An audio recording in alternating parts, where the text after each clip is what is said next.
You're listening to Between Pages and Friends, a book club podcast hosted by Con and Lauren, two besties who read a lot of books, and John and Kyle, their supportive gamer husbands who've agreed to read with them. I'm Con. I'm Kyle. I'm John. And I'm Lauren. Welcome back to our Throne of Glass book club. In this episode, we are continuing the tandem read of Empire of Storms and Tower of Dawn by Sarah J. Maas. This is a book club style podcast, so there is no spoilers beyond the assigned chapters for each episode. However, since we are reading both of these books at the same time, we will be discussing both each week. So if you're reading them separately, we'd recommend finishing both books before listening to these episodes. Yes, and additionally, this is your mild content warning. We will be discussing themes from these books that include acromantulas and phantom hands.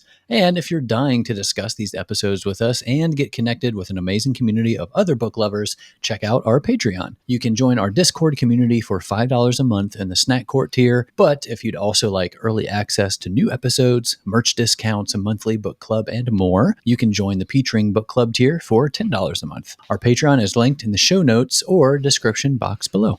And lastly, if you haven't yet, please take a moment to rate, review, and subscribe. Telling your friends and writing a review is such an incredible way to support the show, help us reach more people. Here is a recent review from Apple Podcasts, written by SG00167, who titled their review, "My Fave Way to Start Every Wednesday," and wrote, "This pod is so much fun to listen to. I read the book 6 months ago, but I love reliving it through you all, and also got my friend who is reading the series now into your pod. The details you pick up on and analyze, the fun predictions, and the cry counter are all amazing. But I'm with Lauren. I know it's YA, but I need more romance. Can't wait for the tandem read. Thank you for this incredibly kind review, SG00167. Bonus points for writing this review and sharing it with your friends." That's right. Time for the pronunciation guide. Over to you, Quan. Thanks, Quile. Yes. Cool. Quile. It almost was corn. Corn. That would have been good too. New nickname. Over to you, Corn. Back to you, Jorn. Corn and Jorn. Cute. That's kind of like our Swedish chef. Sweet. Our Swedish shelf. Did you get it at IKEA? Like IKEA names, you know? You guys had the corn Jorn? I just bought the Lord Kyle. Oh my god. There are tears coming out of my face. The Swedish shelf. God, that's good. A literal tear. Add it to the cry counter. It's game over for her tonight. She's We had too much of a warm-up. It's We've gonna be a been in rough this night. episode for literally like 5 seconds. She walked away. Connor, come back. Corn. Corn. Where are you going? Corn. Come back. Corn. Come back. All right. We got a lot of names to get through tonight. So starting with Empire of Storms, I actually only have one for Empire of Storms and the rest are Tower of Dawn. So for Empire of Storms, we have Umbriel, the dark-haired beauty traveling with the carnival, aka Molly's niece. Over to Tower of Dawn, Neith's arrow, the name Sartak's spies gave to Nezrin. Neith is the goddess of archery and the hunt. Hashim, the older guard who helped train Kaal. The Eridan, the clan name of Sartak's Rukin fam. The mountain hall of Altoon, home of the Eridan. Altoon translates to Windhaven. The Dorgos, the 3 peaks where Altoon is located. The Dorgos translates to the 3 singers, which consists of Rokal, aka the Whisperer, which is the largest where Altoon is. Arik, the Lilter. And Torque, the Roarer. Arendon is the 4th singer in these peaks, aka the Silent One, where they bury their dead. Borte is Sartak's Hearth sister. Hulan, the Hearth mother, aka Edge, aka daughter of Dochin. Falcon Enar, the merchant and shifter staying at Altoon. The Kazultum Desert, a barrier between the steppes and the greener lands. The Karenkui, aka the Stygian spiders. AKA Lauren's worst nightmare. Meaning shadow or darkness, or Lauren's worst nightmare. The Daggle Fells in the far south of the mountains where they dwell, which are also just referred to as the Fells. The Watchtower of Eidolon, where Nezrin and Sartak encounter one of the Karenkui. Lincoln, a healer who made a magical brace for the entire body. Sanvi, the healer who bypassed healing entirely with a tiny magical shard of stone in the brain. What? It says magical shard with a tiny magical shard. Tiny magical shard. Stewing in the burn. Margical shod. You almost made it to the end. Oh my too. God. So close. I'm sorry. Did somebody rewrite that, or is that your original mistake? That must have been my typo. All right, one more. Did I say magical though? I didn't say magical. Yeah, no, yeah, You you said said magical. You were great. You got it. You got through. I just couldn't keep a straight face. I think I saw it at the same time everybody else did. And lastly, the Aksara Oasis, where Nusha suggested Kale and Irene search a cave for more info. And now we kick it over to Juan for the chapter recaps. Tell us what happened. Alrighty, well, we're just going to dive right in with Irene and Kale visiting the Torah library to find more Eelway texts. Nezrin and Philique make camp in the mountains and discuss the size of his rook and her nickname. At this rate, soon to be Rook Rider. Am I right, everyone? Heyo! Ew. Kale finally gets Nezrin's note. The Vogue thing chases Irene on her way to Kale's room, where they barricade inside before the guards arrive. Kale gathers some courage, bolstered by Irene in their recent Vogue run-in, and he visits the palace guard and starts some training. Go Kale.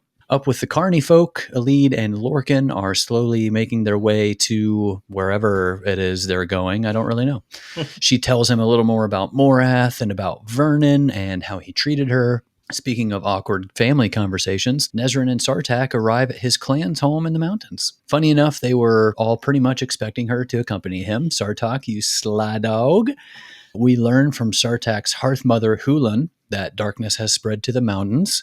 Rook nests have been pillaged and eggs and hatchlings stolen by the Stygian spiders that hail from the Dagenfels. Hulan tells the story of the first rip in the world when the Karenkui first arrived to the mountains and how the Fae came to teach the Rookin how to kill them. They had also built watchtowers in the mountains that might contain more answers about the Karenkui. Meanwhile, in Skulls Bay, Aelin and Rowan talk with Gavriel and Fenris about Maeve. They also learn that Rolf ordered weapons from the southern continent called fire lances. Back at the Torre, Kale and Irene, still searching for answers, they ask Nusha where the ancient Elway texts come from. She tells them to check that one cave out in the middle of the desert, which just so happens to be a private retreat resort spot for the royal family, so good luck getting out there. Then Kale and Irene have dinner in the city with kind of a cool, sweet moment for both of them. In Skulls Bay, Adian meets Gavriel, if that's what you can call it. Short, but not sweet. Adian ultimately storming out. We learn that Lysandra has been, quote-unquote, working on something. They find out from Rolf that Morath's army is poised to attack Elway. Nezrin and Sartak visit one of the Fae watchtowers for answers. They narrowly miss a ton of traps still set up by the Fae on their way down to the dungeon underneath, and then they come face to face with, I'm so sorry, Lauren, a Karenkui blocking the exit. They fight to escape. A wolf comes to help them down below as they make their way to the surface. The Karenkui chases them up, but not before Kadara gets a hold of it and rips it to shreds. Who's a good birdie? Yes, you are. Who's a good birdie? The wolf changes back to its original form, and it's Falcon. What? Is that what you wanted? Ah! Sure. I didn't write it in there, but I decided last minute that I wanted a reaction, so... Fun fact, his name is pronounced Falcon, but when he shifts into a falcon, they say Falcon. He shifted into a falcon. What? That makes my head hurt. Okay, and it's Falcon. It's Falcon. It's Falcon. What are the Falcons doing? Whoa, Kyle. Hey, yikes. Who's a good birdie? Oh, God. All right. Okay, they arrive back at the Eyrie, and Sartak has learned more from Halun about the gate and the keys, and he confronts Nezrin. They plan to visit one of the other watchtowers in the mountains. Back in Skulls Bay, Aelin tricks Rolf into admitting that he is, in fact, the heir to the Mycenaeans, and that's who his people are and have been hiding out in that area.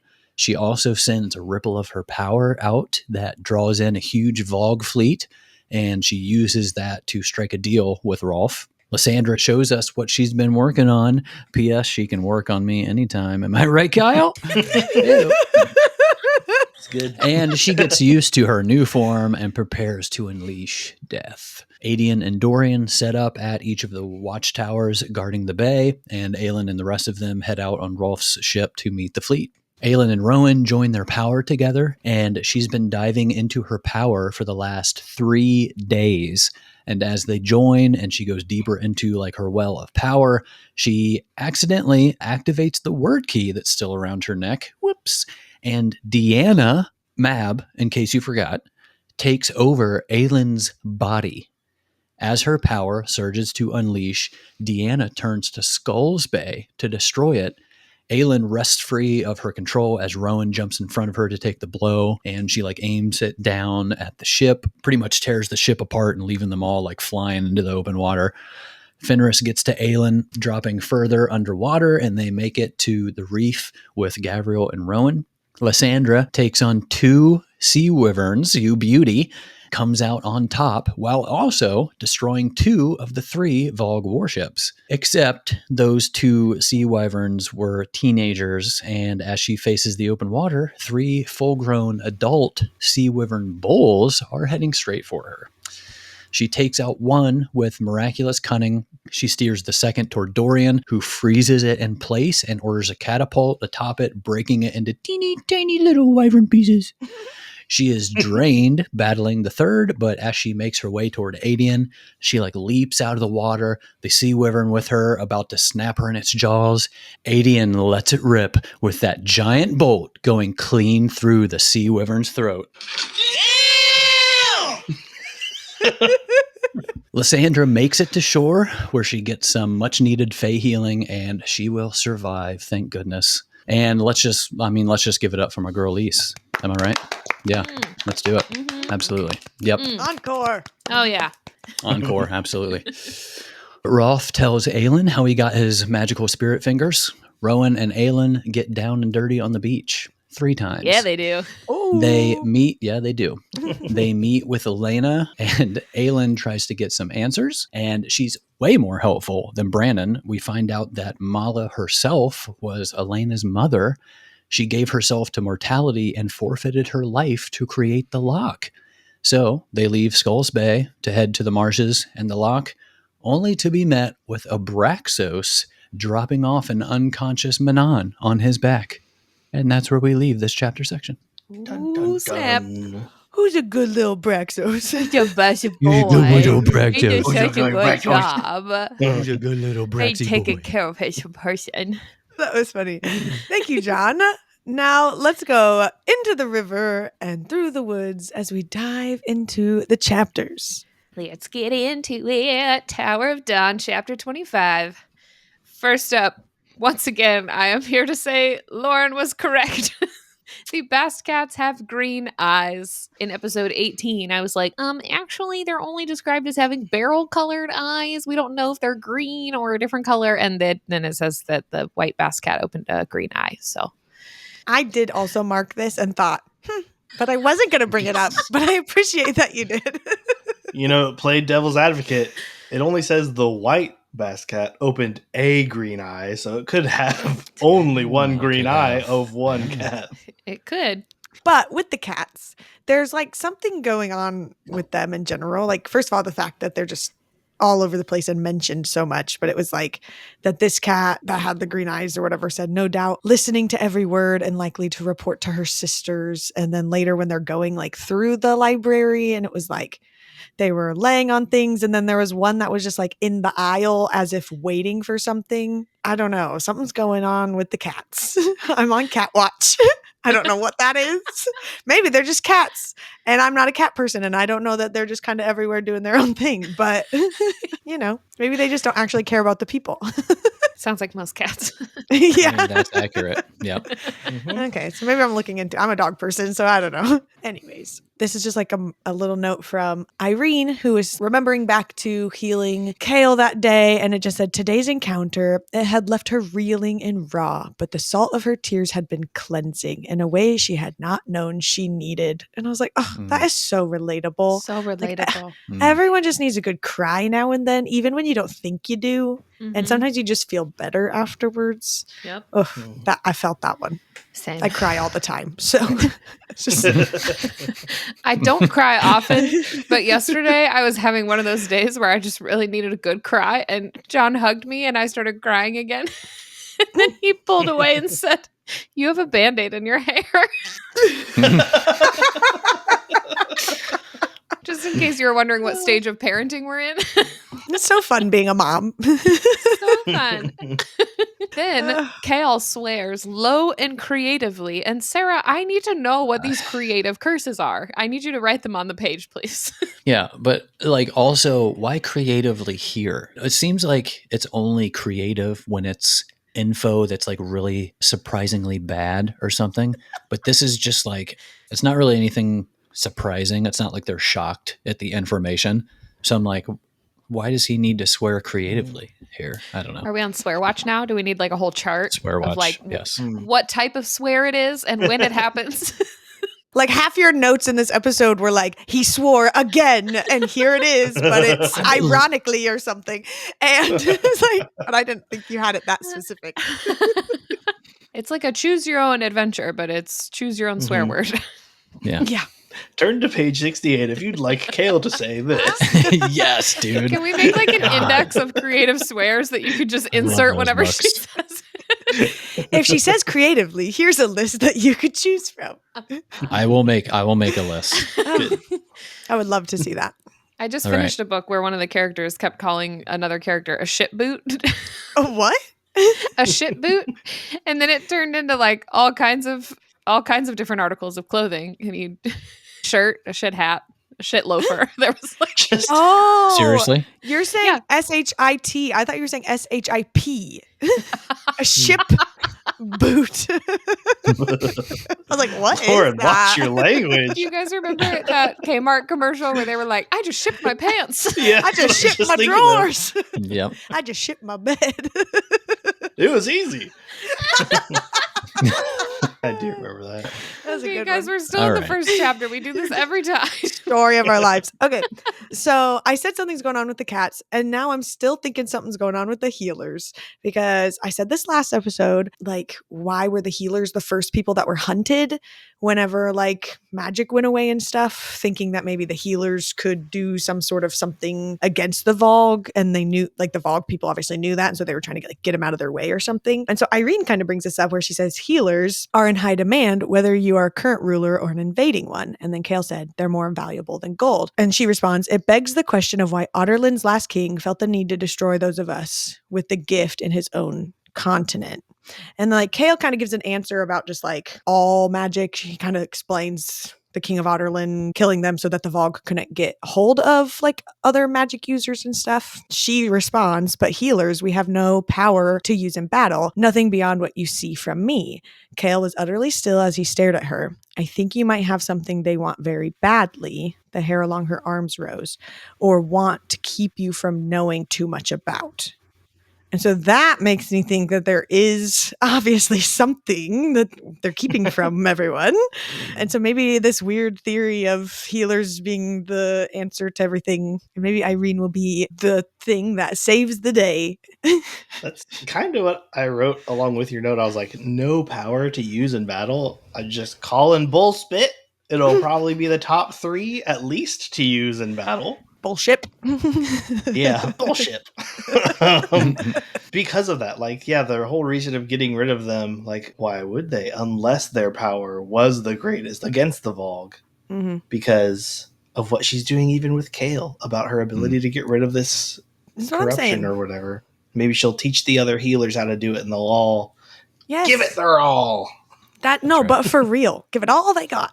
No, I Yeah. really do think that. And they'll be able to like come out and be like, the power of Christ compels you. And then the demon will leave. And then Yeah. they'll hold a revival. The closer we get to it, I think there's going to be... I have 3 specific people in mind, but I can cover that at the end Oh. of our Oh. theories because it's Okay, way far all right. off. But 3 people for what? that final push, like 3 people with Oh. I enough see. power to give it their all. And Okay. they hold the hands and just jump into the battle together. And the Oh, power of friendship. They got their pickets. They're like marching toward down with Erewhon, down with Erewhon. Come on, guys. But maybe even literally give it their all. Maybe it's a self-sacrificial sort of thing that we'll have to see. Oh, snap. Stop. Yeah. You're going to jinx somebody's Oh, death. no. Again. Pulling some deaths I'm out. gonna do it again. That's never good. Uh-huh. Plot twist, everybody dies at the end. Well, I mean, Maybe. wait long enough. Who knows? Who knows? And I had a couple notes in here when Sartak and Nezrin are together. Sartak says, I thought you'd heard all the stories about me. And I just couldn't help but think, yeah, about the size of his rook. Am I right? I had to, my first thought was straight to his rook. I feel But like then also, that's a little telling about you, John. Wake up thinking about it. Who's a good birdie? who's a good birdie?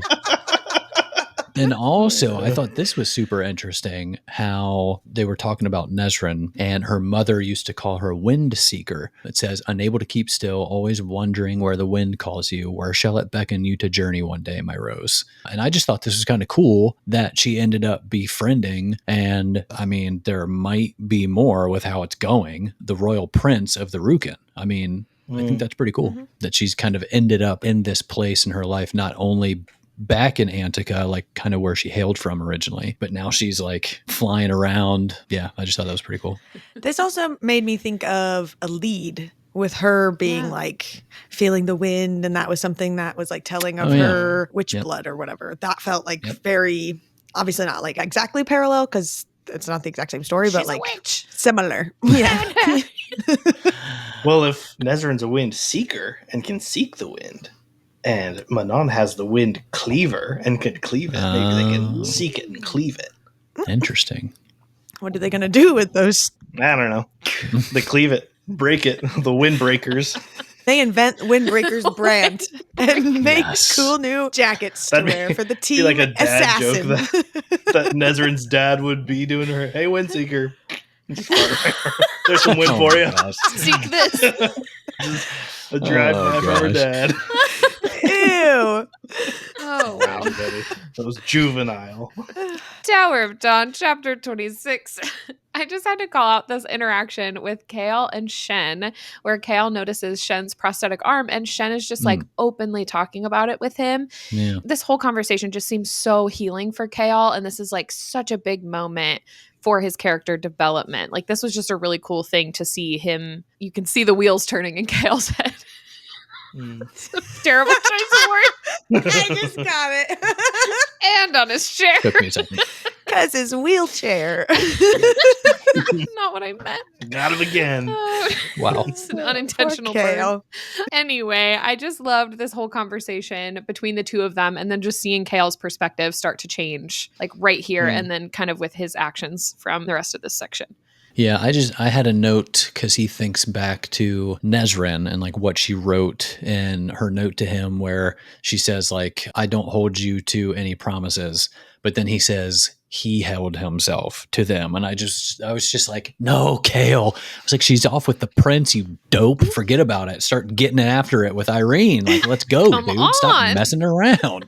Even like right after that, he says to himself that he like used her as a crutch. And I'm like, so are you moving on or not? Because like, yeah, that's true. Well, and then like literally a couple chapters later, he's on a date with Irene. So like, what promises is he holding himself to? Exactly. Like, Boo. he's crazy. Just to continue the boo fest on Kale, then Irene comes in and he literally like yells, "Get out," and like points his finger at the door. Absolutely not. I was not. I've never been more mad at Kale. Classic Kale. Don't treat Irene that way. Yeah. 2 wheels forward, 1 wheel back. How long have you been holding on to that one, Kyle? Just now. Like, literally just came in my mind. Like, this was like a crappy moment, but I also couldn't stop thinking about the movie Hot Rod, where his brother walks in on him and he's like crying over a picture of his dead dad. And then he turns around and he's like, "Get out!" Anyway, all right. Chapter 27, Tower of Dawn. Okay, I know we were just saying boo Kale, but I actually really love the way that he handles this whole situation with like the scary monster coming back. Because as soon as he realizes something's wrong and Irene like runs back into his room because she's being chased, the way that he like takes care of her and calms her down and makes her feel safe, I do love all of that. And I love when he says, he's like holding her face in his hands and he says, "Don't you waste one heartbeat being afraid of a coward who hunts women in the darkness." And I said, "Go off, Kale." But my heart was like racing through this whole chapter. I felt like it went from 0 to 60 like real quick. And I was nervous. Well, yeah, it starts with this like really cute little mini scene of her out in the world and healing people. And for her to just be like, "I'm going to go tell him off." And then all of a sudden it's like, I don't know, super intense. And we just keep hearing this voice over and over again that's like telling her like, you need to hurry, you need to run, whatever. And she said, and that voice, it was her mother's voice that bellowed in her head and her heart. Is it actually her mother's head? Or like mother's voice, I mean, in her head? Is it actually? Stop. Focus. Is it, guys, oh my God. Is it actually her mother's voice? Mhm. Like, is her mother like some sort of otherworldly power that can do that? Is ghosts a thing outside of the kings and queens or whatever? Is that like a regular thing? I would assume anyone can be a ghost if a king can. There's no reason to not be. I guess. I was a little confused by this because there are so many other instances of like a voice in my head telling me to run, but it's like a goddess or Yeah, that's what I was something saying. usually. Or just instinct with the voice of her mother, like... Yeah, Or but like this one, she's like, she actually heard it or something. I don't know. I don't know. Maybe it was repeating what her mother said when she ran away the first time. So I was wondering if it was more of like a memory. Wasn't it when she was down in like the Silba's womb area when she was down? Didn't she say she had like felt somebody had like a hand on her shoulder or something? Was that Like down she there? saw something in the darkness or whatever that was there with her. It wasn't the darkness. I don't know. I thought there was a different part where somebody a hand on her shoulder or something Well, like it was that. the going where you fear to tread. That like line came from that scene. Mhm. Yeah. Mm. And I think she said she felt something on, I don't remember. I don't know. But Either now way. I forget kind of where I was going with that. Anyway. Yeah. It's just interesting. Yeah. She seems to have like her actual mother or something's voice there with her. When like all the other times it is like obviously the old kings and queens or the actual Like, gods yeah. of some sort. Yeah. So Which, I mean, granted, Aylin's mom was a queen, but she also heard her voice when she was back Oh, in that's yeah. true. Dora And she called her training. Fireheart or whatever. Yeah. But we have not really heard from her since, so it could just be like a familial thing. Yeah, and technically all the like kings and queens coming to Aelin are also her family of some Yeah. sort. So yeah. So I guess Irene is too. We just haven't had it revealed yet. Is the answer there? Ooh. She's a queen in my heart. She's a queen of my heart. So Excuse me, sir. I am right here. you can have Lauren land. What? You know, Lysandra gets Lysandra land. You can have Lauren land somewhere in there. Okay. Somewhere in there. A small territory to claim. Thank In you, my heart. white man, for allowing me to have Hey, a piece of land to live on. I was about to say me being white has nothing to do with it, but yeah, that's a solid joke. Solid reference to colonialism. I, as a Anyway. woman, am so blessed. Moving on. Only note I had for this chapter, which I thought was funny more than anything else, was when Kale was kind of directing her on how to use a dagger, like a white man would, He says, "Ankle it up, not straight in. You know where it is." And he put a hand on his chest over his heart, the other places. And I was like, I think the last add-on was just funny to me because he's like demonstrating his heart, and then he just goes, "The other places," like he doesn't talk about them. You She know. just intrinsically picks up like, oh, like the brain and the kidneys maybe, but I think it's just funny. He's like, the other ones. That's how I pictured it. The back of the knees. Realizing she's a healer, like, yeah, you get what I'm saying. Oh, are you not saying your note, John? I mean, I guess not. No, I it's couldn't just stop laughing at it. the sentence and the notes is from the book is the part where it says, angle it up, not straight in. You know where it is. He put a hand on his chest over his heart. The other places. And I just wrote in that I added there, this sounds so sexual out of context. I didn't want to ruin his note, though. Yeah, you're fine. It's true, though. He'll come up with the same directions a few chapters later for her. Yeah, it's true. Okay, guys. So a couple episodes ago, whenever that was, that I said that I think the servant girl, whatever her name is, Kaja, is the Vogue person. That was my theory. And so then I just felt like it was weirdly convenient that it was Kaja, or the servant girl, who had seen the broken suite doors and told the guards to come. And then the Vogue was mysteriously gone. So this is my unhinged theory with no context, that maybe she was the like creepy Vogue person and then was realizing like, I can't get to them, or like this isn't going to go my way, or I can hear people down the whatever, and so I'm going to go back and pretend to just be a servant girl, and that's my way of like getting out of here, since they have no idea how this like Vogue thing got away. So I don't know if that has any merit to it, but that's my theory as to still who this Vogue person is and how it got away. That's all I got. And if she showed up, why would the Vogue have not killed her? Oh yeah, and she's Yeah, always that's like, true. she's always like right there listening to everything. But this That's is what I'm saying. conveniently the only time she's not. Mhm. My only point of contention, because Lauren and I talked about this, I was like, but no one else was coming until she told them to come, theoretically. So I was like, why would the Vogue stop hitting on the door and calling out Irene and just be like, I'm going to call guards over in my other form now and escape? That's the only reason I can think. I don't know. But everything else makes sense, yeah. This door has bested me. I give up. Wait, you're going to put the dresser in front of it? Okay, I'm out. That's cheating. Guards! Guys, you said no These moving people broke furniture. their door.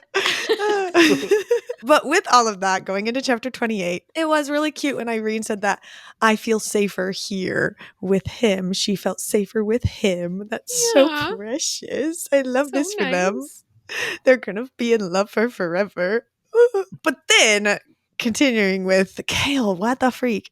They're in his room. She's getting ready. She's going to stay in his room. They're going whatever, all the things. And he looks at the bed and just says, they changed the sheets. And I was like, bro, you did not just say that. Read the Why room, buddy. bring it up? Why bring it up again? Like, oh my God. I mean, she was thinking it, right? Because didn't it say she like kind of looked She at the just- bed weird or It something? did, yeah. I guess, Still, but though. like, oh. Was that because of Nezrin, or was it because of her bleeding all over the place? I assumed it was from Who's bleeding? her walking in with She had him her in big the old bed. nosebleed, and she was like, oh my God. Oh my God. Oh, that was before Nezrin. So Okay, Kale, I couldn't Kale remember has a the lot order of of women events. in his bed. So He has had one. So- he's had Yeah, two. let's be clear about that. First it was Irene, and then it was Nezrin, and now it's Irene again. Anyways, I Well, just now he's a like- whore. That title's already taken.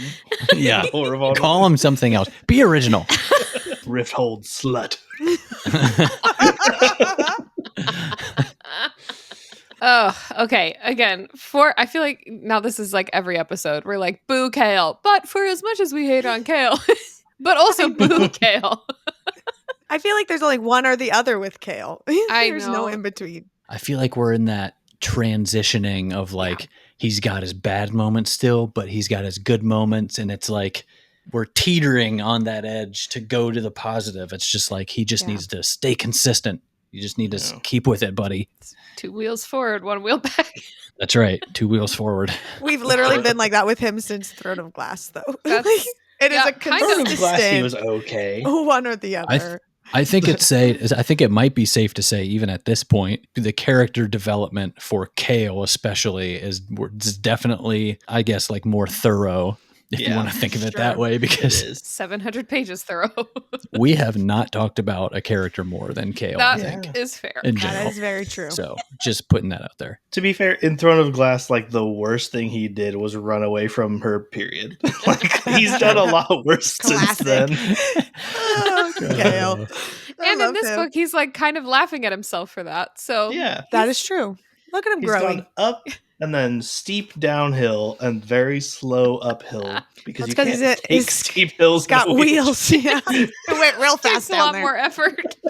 I can see him going up a hill and he's like spinning the wheels, but not going up. And he just starts coming back down and he's like trying to spin the wheels. He's burning He's out. like smoking out his tires. God, The snort. it never stops, bro. So funny. Anyway, where I was going with this originally Sorry. Not sorry. was that I feel like this quote, something he says to Irene in chapter 28, the way that he words this, I feel like is the first time that, at least for me personally, I'm understanding why he views himself so poorly, even though like I don't agree either, and Irene doesn't. But Irene says, "What about you? What do you deserve?" And Kale says, "Nothing. I deserve nothing." She says, "I don't agree at all." And Kale says, "I was given enough and squandered it." So like I know a lot of this is like his pity party and we joke about him being mopey, but I think this perspective of him recognizing that he basically had everything that he had worked for, like that he was planning to work for his whole life. He had acquired all of it and then still ended up in this place, and he thinks that it's his fault, which is not entirely true.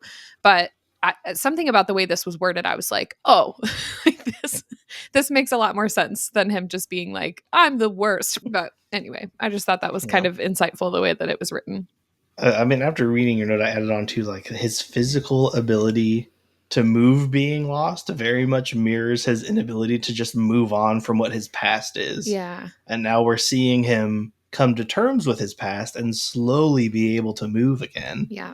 But also, sort of like John said, almost every character has a similar arc in these stories so far, where it is fairly normal people that get to a breaking point, like having your back broken in half, becoming overtaken by the Vogue, your magic being ruined and having to come back from the Vogue or whatever. Everyone like gets to that point, or Manon losing her 13 now, and we'll see what she does after that. Like after everything has been taken away, their whole previous life is ruined and they can't go back to it. But I do agree that I think Kale's has been the most thorough. Mm-hmm. Yeah. Yeah. And I mean, that's like one of the things that I love so much about this book is that his character is just like so human, and he gets a lot of crap because he's very far from perfect, but he's just like, that's how people are in real life. And a lot of his story is so relatable. And I do love that, even though it's like really hard to watch. I am really excited about at the end of this chapter about Kale finally going to train with the other guards. And I think there was a lot that played into this, but I think it was really sweet that Irene saying that she felt safer with him was part of that inner monologue of like why he finally decided to take that step. Damn it. Honor. I'm doing it on accident. I don't know if I believe you at this point. I keep catching it as I'm starting to say it. Anyway, why he is, I don't even know what else to say. Why he made that moving decision. towards Moving in that direction. Stepping up. putting his best foot forward. No. Anyway, speaking of moving forward, Empire of Storms, chapter 30. Yay! So this is back with Elite and Lorcan. I feel like I keep forgetting that they exist, and then we get like a single small chapter about them as people, and then we come back to them or whatever. But I did appreciate that Lorcan finally told her that Selena Sardothian is in the Queen's service. Your two paths are one. Find one and you'll find the other. He didn't say Selena is Aelin, but at least it is. If you find one, you'll find the other. And she now has one goal instead of weirdly two. It's a start. No. Yeah. Then Aline, you sly dog. I was cracking up at this whole conversation between her and Lorcan, where they're in the tent and she needs her clothes washed, but she doesn't have any other clothes. And it's this whole like back and forth debate. And she says, why should I be the only one naked? Wouldn't the ruse work better if you and I both took the opportunity at once? Ooh. Just couldn't stop laughing at this conversation because Lorcan seems like so flustered by this too. Like this 500-year-old Fey male is like, I know. So I'm gonna go get some food. Oh, that is hilarious. But while he's standing outside, like guarding the tent or whatever, while she takes a bath, I guess he like has his cool Fae hearing. And it was kind of interesting, like getting that POV of him like being able to hear all the tiny little things or whatever, since we don't always get that from the Fae characters. And so it said that she was hiding something under her mattress, something she'd been carrying with her and didn't want him knowing about. So we obviously know that's the word key. So I'm interested because that's all we get from them in this whole chapter chunk. So that I feel like will be a very big point in the future for their story of him trying to discover what that is. And she has no idea that he knows that there's something. So, Yeah. When he's talking about Rowan and how much he misses his bestie battle buddy, that it says that whenever he met Aelin, that love had broken a perfect killing tool. Lorcan wondered if it would take him centuries more to stop being so pissed about it. And I just wrote, why, though? Does immortality automatically extend the lifetime of petty grudges? Because based on all the other Fae, yes. And I don't get it, because like time passes normally for them. So even if in retrospect it may seem like it went by faster, just like get over it. Humans don't live as long as Fae, and they get over these things. Why are Fae so stuck on being like, oh, you've slighted me, I'm going to hate you forever? I didn't know if there was a in-world answer for it. I don't think there's like a Sarah J. Maas world answer if that's what you're going for. Yeah. But I had just wrote like part of this conversation that he even says they deserved to perish together, like saying like him and Aelin, if Rowan and Aelin, if they go off and do dumb whatever and try to kill Erewhon or whatever they're going to do. But I really do think it's just, he's just jealous. He's lived just longer than Rowan. They've lived basically the exact same life. And Rowan has found not only his mate, but now someone else that he can be with and is obviously happy and hopefully lives forever with. And he is Lorcan. Yeah. He's just Lorcan. Rowan is everything, and he's just Lorcan. It also just makes me think that like he is so fairly long lived. Like, go find new friends, dude. You're gonna live for so long. Well, he's stuck with Maeve. I mean, yeah, stuck with Maeve, but he's got everyone else. He's over off there. gallivanting around in the carnival now, so fair. Yeah. It is a weird sentiment because it's not like the cadre, they don't seem like they're friends. Right. They've just happened to be together for so long. So it's like, it's like, dude, Lorcan, are you the only one that is like having feelings for your bros here? Like, what's going on? Is it, does the territorial male stuff extend to like friendships and acquaintances? maybe. Acquaintances. Like if someone cuts you in line at a bakery, are you like, you're dead to me? Like for the rest of your life? Like what is... Probably. Yeah. It is interesting. That was my rant. Yeah. So the next note says, this is Elite and Lorcan obviously talking back and forth. Lorcan is trying to get information about Morath, and he says, are the Ilkin? And she says, no, the Ilkin are not the creatures that were bred in the catacombs. Those came from the mountains around Morath through much darker methods. And someone in one of the episodes that was recently released for the Tandem Read commented saying that the Ilkin were like the flying creatures that were outside the mountain that one time that we read about it. And I think it was Queen of Shadows. Yeah, my favorite part about that comment was that like they were like, you guys called out that quote in Queen of Shadows. Oops. How are we supposed to remember? Oh, yeah. Am I supposed to remember what I said? This is me telling you guys in case you didn't see the comment. Connor obviously did. I'm trying That to find apparently the Ilkin are the flying things from the Queen of Shadows moment. So That makes sense. yeah, but I didn't know. I think that the Ilkin could fly because they were just kind of running around the woods. I mean, they already got the bloodhounds that can fly, so I guess they could have other things that also fly. Or maybe the Bloodhound is the thing that was flying. I don't know. They seem to. I was going to say they seem to work alone, but I've seen them literally one time, so what do I know? And she was alone, so. Oh, Wow. and pointlessly naked in a field. We already covered that. Moving on. This was a comment on YouTube from, I believe, episode 17 that said, you guys mentioned in the last episode yourselves, her shadows had reported that very morning about spotting lean winged creatures with twisted human forms soaring through the night skies. I kind of thought that was the Ilkin. Cool. Thanks.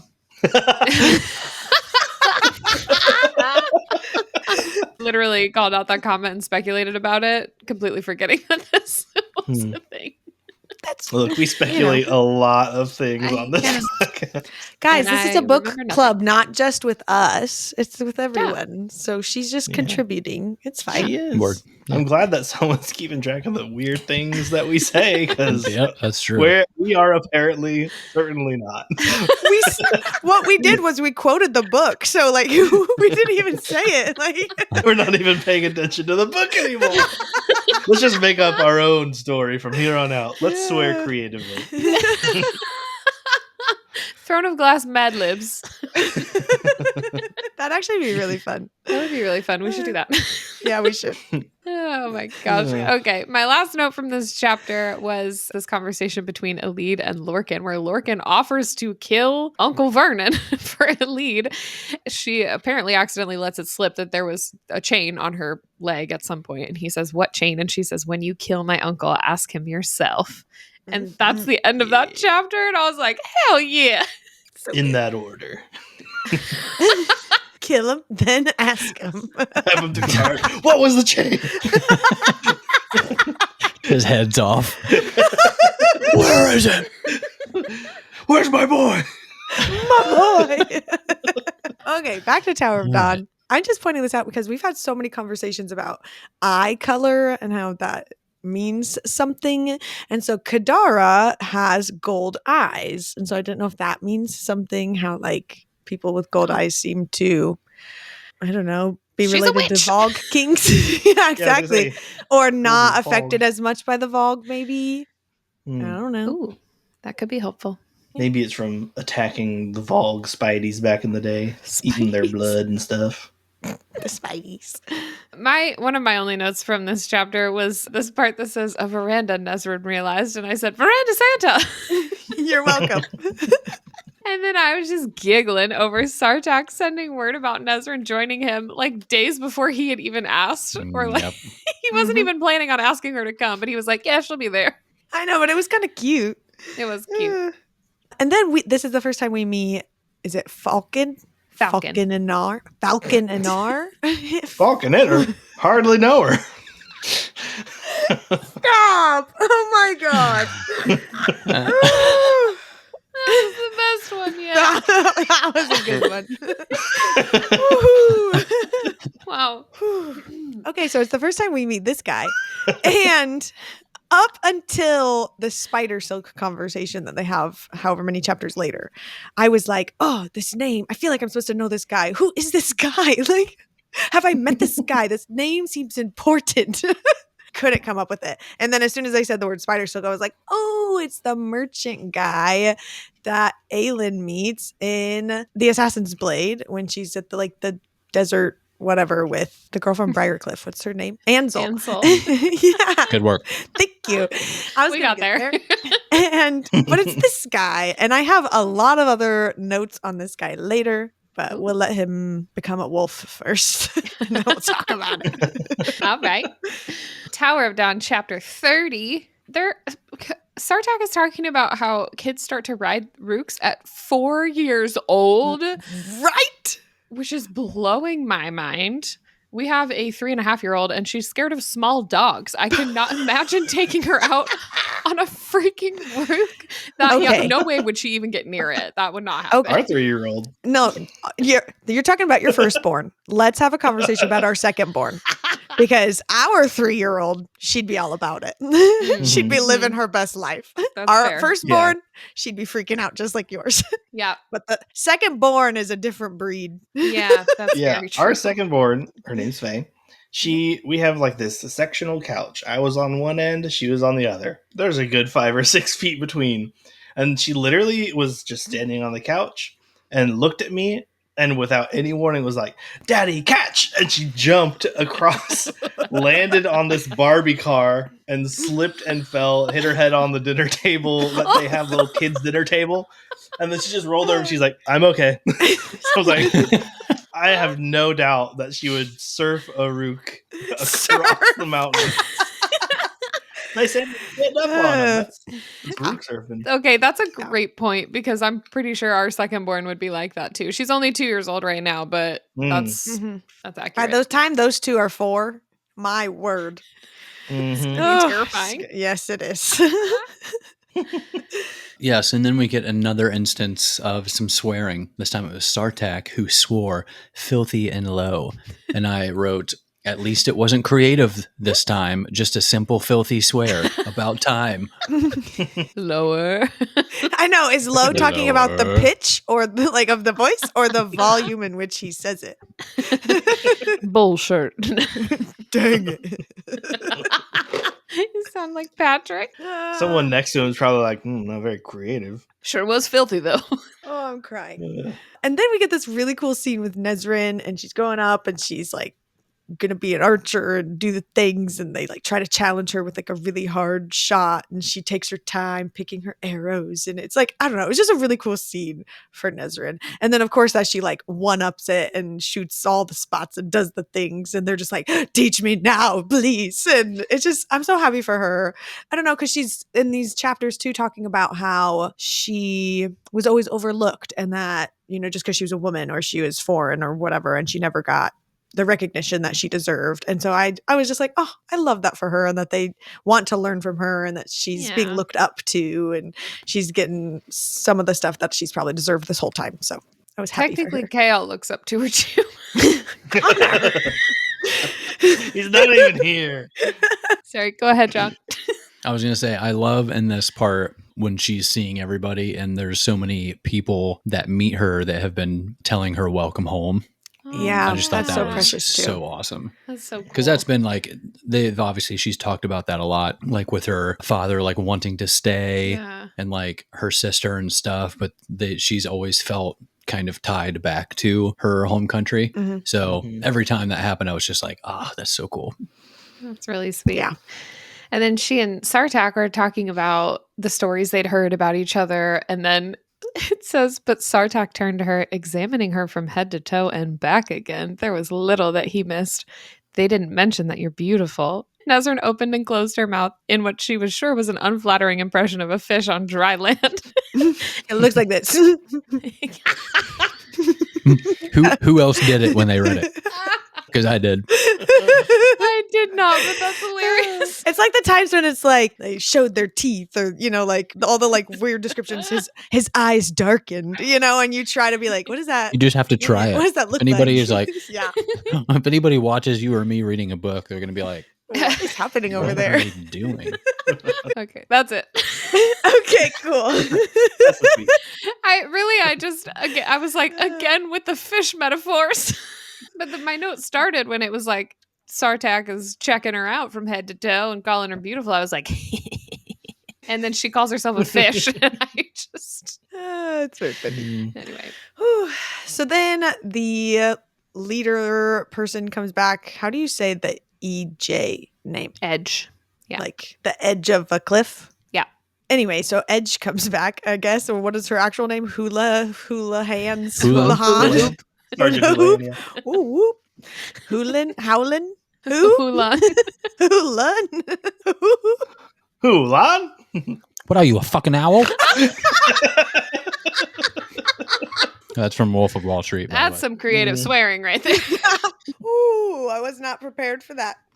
So she comes back and she's telling them about her adventure and about eggs going missing and the nests being messed up, and starts telling about the rift in the world and like all this stuff that's like leading up to it's going to be a Vogue. And the whole time, like she's hearing the story, Nezrin is like filling in the answer, like, oh my gosh, the Vogue are here. It's going to be a Vogue, the Vogue, the Vogue, the Vogue.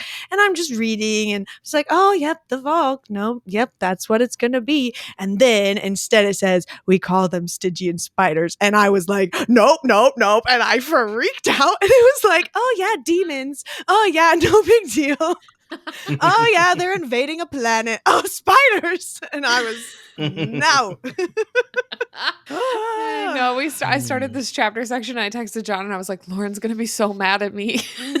It really is like, I didn't even think I knew that it bothered me so much until this book series. I think it's because they're so big. I don't know. Yeah. And also, I always go back like in my head to the scene from Harry Potter when he and like all the, and maybe it's because when I was like a little kid watching this scene or something, and that like really freaked me out. I don't know what it is, but that's always the one I like autofill in my head whenever I'm thinking of the spider. Yeah, and like they all come down on all the little ones all around them and stuff. So I'm going to refute your claim that it's because they're big. Because you call across the house for very, very small spiders. They're big, Kyle. No, they're big in the Thank house you, Kyle. too. Yes. What? You're not even here. You're 600 miles away. He's saying it for me. Oh. And I'm not saying, I expect you to take care of a certain size, but it's the fact that you come running and you're like, oh my gosh, the biggest spider ever is in the bathtub. And I'm like, okay, biggest spider ever. It's got to be the size of my palm at least. And then I come in and I'm like, oh, it's like I can crush it with a Q-tip. It's one of those spindly ones that you like can barely see. It's like barely there. You can literally like crush with a feather. Also, Kyle, like this is gonna make us sound really gross. Maybe I shouldn't say this because it's gonna make it sound like we never cleaned. I don't our even know house. what you're gonna say. So. But like a couple 6 months ago, he killed a spider over my bed, like on the ceiling, and he left one of its little legs up there just to be like, it's just gonna be up there. And then I don't want to go up there and get it, and so I think it's still there on the ceiling. I really tried to get it down, but I was like, legs never hurt anybody. Like, so. no, you have to get all of it. And he's like, nope, you just have to deal with it. You got a haunted leg on your ceiling. It's the message to any other spider that dare go above you. That's it. Gross. It's like they see that leg and they're like, oh, I'm shaking in all 8 of my boots. Okay. Moving on. Who's ever making their boots is making a fortune. It's killing it. Hey, if you're a spider's boot guy, I'm jealous of you. Who's their boot guy? Who's this spider cobbler? Who is it? I want to know. How much are they charging? Imagine the overhead. Yeah. I'm imagining. I'm right there with you. Yep. Right there with you. Yep. Okay. Floating out there somewhere. All right, moving on. Tower of Dawn, chapter 31. This is like when we learn that the Falcon guy is the spider silk guy. And the way I remembered him was like, oh, it's the guy who saved Sam's life the first time. Didn't it? Because they put the spider, Aelin takes the little spider silk and puts it in his little outfit and saves him. But then his little outfit. Well, it is his their little matching outfit. Little sailor outfit. Picture day. Where did those outfits go? Does Aelin have hers? She did. Well, she got an upgraded version eventually. Yeah, no, and I thought she had it at some point, but I don't know. She's not assassinating right now. What? Sorry, what? She's not assassinating right now. Her twang came out. Something came out. So we're still talking to this Falcon guy, and he said, "Still talking to this Falcon guy." Gosh, you won't shut up. And he says that he was like trying to find the spiders to kill them so he could get his life back, which we already knew that about him. That's the only info we've known about him for his whole life. Old news. It says 20 years of my life, not taken from the end, but from my prime. And then later we learn he's this like shapeshifter guy, but it's like, then why do you care that you lost 20 years? Like, don't get me wrong. Like, yeah, 20 years, but he doesn't know how long his life is going to be. You could die right now. Like, he literally is attacking a giant spider. So it's like, just make yourself look 20 years younger. Live your life, bro. And that's a good point. You have all your bajillions of dollars from your spider silk. Like, just, I don't get it, but okay. I talked about this with Lauren last night too, and I was like, the only thing I could think of is if he's saying he missed out on a part of life that he wanted to have. Maybe he wanted to have a family, and he can't shapeshift his swimmers to be faster, so he wants his prime back. But for a guy, that doesn't matter. Yeah, that doesn't super matter. For it kind of does. It doesn't it doesn't heavily matter as much as like a lady's does, but It does factor in. Ladies. Our biological Anyways. clocks are ticking. We're 30 now. But for real, with this guy, I just feel like I get it. It's a plot. It's a motivation, sure. But I just don't feel like it has that much weight to it. Yeah. The fact that he's a shapeshifter and can just literally look however the heck he wants and live his life Later with he all said his he's money. not that good at it. So maybe he can't do that? He literally is like a falcon to get here and a giant wolf and all the things, and you can practice. Sartak made the same argument, Yeah. but he does say that he's not good at it. Yeah. He said it took like all of his effort to become a wolf. And maybe, yeah, he should have focused on just being younger instead of becoming a wolf. That's what I'm saying. Anyway, I just thought it was silly. That's a good point, though, because he could die facing the Karen Queen, and then what's the point? Then he lost all his years. I know. That's what I'm saying. And your life and your money and all the everything else you worked for. So If it took 20 years off of him and he looks like whatever he said, like in his late 40s, then I would assume that they aged the same. Yeah. Because it took 20 years. If he looks 20 years older, then I would assume that the shape-shifting magic is not like they have a prolonged life or anything like that. Yeah. yeah, I'm just saying he could make himself look young and hot and live his days, potentially 20 years less. But like, again, no one's guaranteed to live until you're 80 or whatever. Well, and the thing is, too, we learn later with like Lysandra, she did have some pieces missing from this sea dragon form, and her magic just made it up. Can your shape-shifting magic not account for just like, oh, your kidneys would have failed at this age, but we got you. Here's some good kidneys. I don't know. Details. Yep. I want answers. I like how this book is like a crazy amount of world building at the end of the series, and we're like, please, we need more world building. This is our 4th tandem read episode, but we are only like 50% done with both of these books. And so we have 2 whole books that we're still at 50% of, and the longest one yet. So still, we can still get some answers. I don't know. Yeah. Yes. Yeah. Anyway, the quote that John brought up from the last chapter about Sartak swearing filthily, I had highlighted, but I wasn't going to bring up until this quote that says, Ulan swore as filthily as her hearth son. Same word? Or a different word just as filthy? I don't know. All we know is... Or just as filthy as he currently was. Yeah, maybe he's just really dirty. He needs a shower. Sweaty and dirty. She's like, I'll swear that much. She's like, Sartak. And then they talk about, they're like trying to figure out how to actually kill is it Karen Queen? Is that how you say it? Yeah. The Karens. Like, Karen Queen? Yeah, just Karen. Got it. Karen Queen. Got it.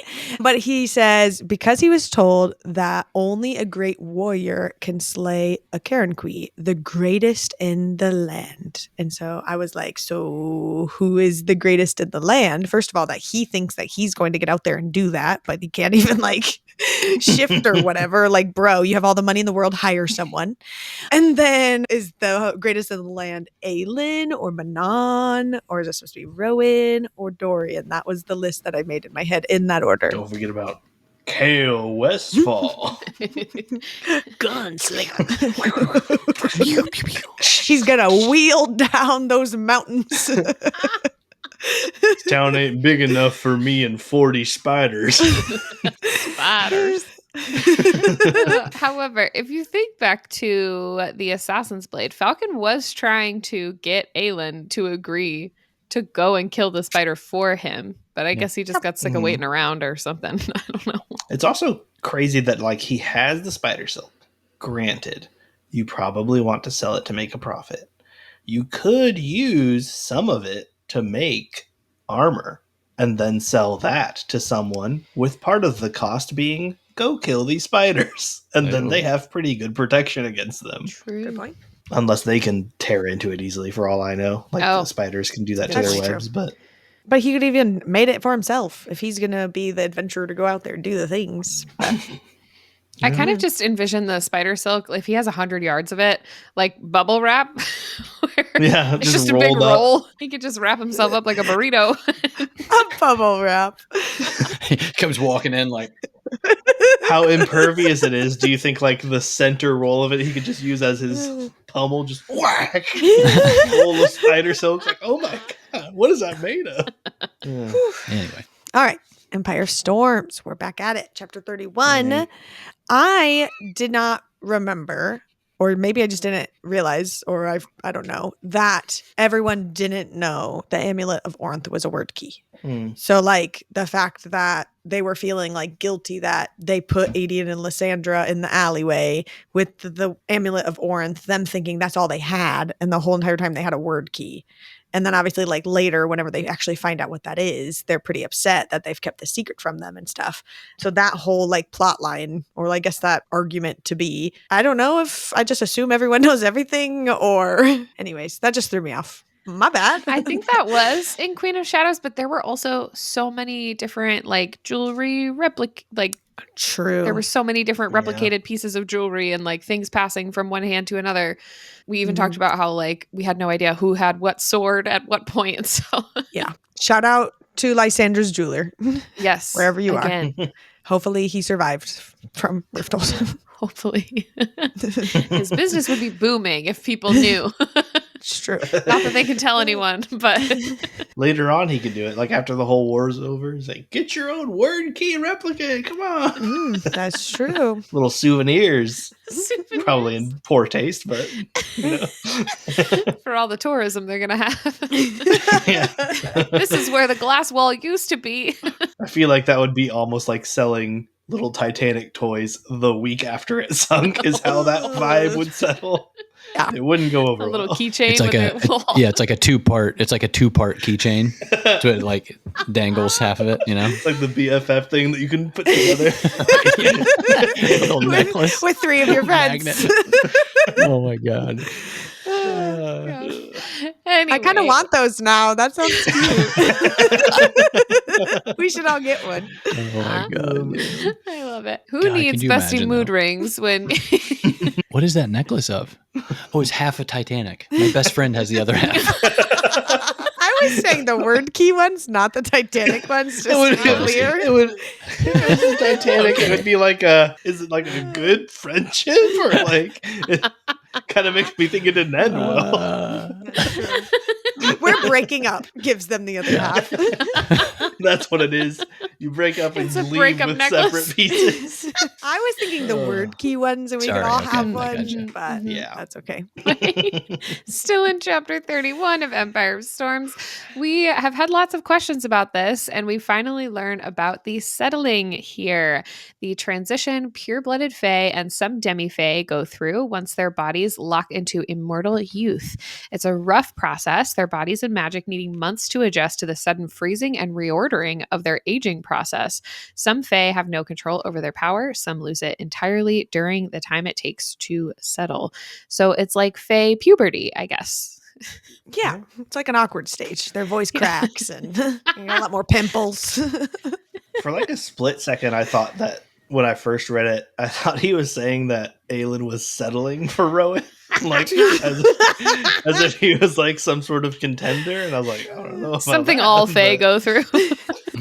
every Fae settles at one point. Yeah, you know. He's like, it's been 600 years and you're not with another Fae. Maybe it's time to settle with a Time mortal. to settle. Time for the settling. The real awkward stage. Yeah, I did write though. This was the other part that, like earlier, I was saying like Lorcan's whole long-term petty grudge, where they're saying to Rowan, I think it is, where it's like, oh, it must be a hard time or hard to find time to care at all when you're facing a mortal lifespan. Sort of making fun of him for if Aelin is just mortal, Right. it must be hard to care knowing that she'll die, sort of thing. So again, I was like, well then, so which is it? Do they care more? And then yes, this relationship, even though short-lived, would mean the most to him for his life. Or is it that they move on? Because I feel like it goes back and forth between, oh yeah, short time spans mean a lot to them versus, oh, I've lived for so long, I've seen so many things, it's whatever.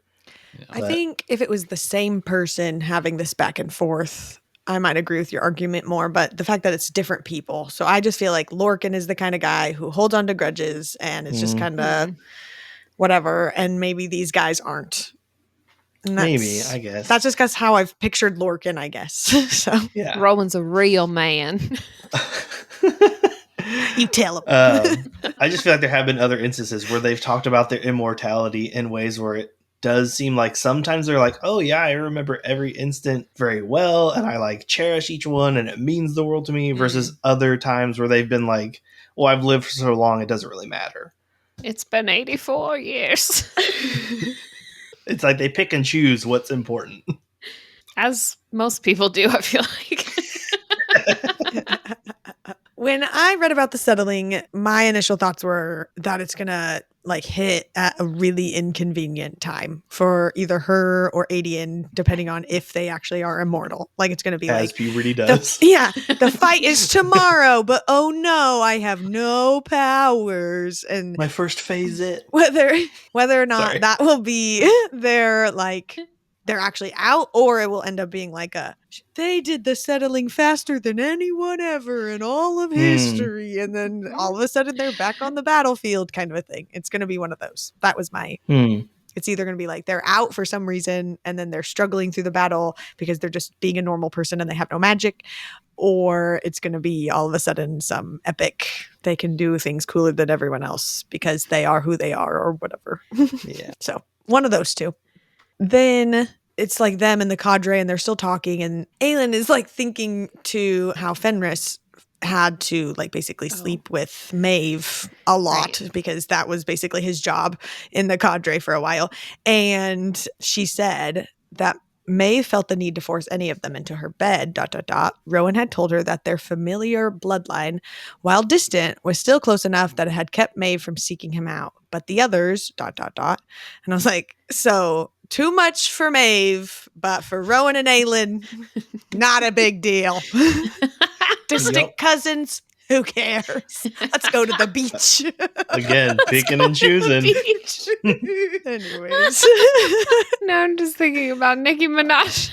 Let's go to the beach. Said the same thing. I just saw a meme today that said, this cannot be the same brain that I used to memorize Nicki Minaj's super bass. Oh my gosh. Anyway, I basically highlighted Aelin and Rowan's entire conversation at the end of this chapter. So I'm just going to do one quote. I'm going to try to keep it condensed. But when Rowan says, even when you're in another kingdom, Aelin, your fire is still in my blood, my mouth. I just said gross. Oh. A little ashy. It's got a smoky taste. It's like kissing a smoker. A little char to it. Smoky with a smoky aftertaste. Smoky blackness. That's what I meant. Go on. What else was it, John?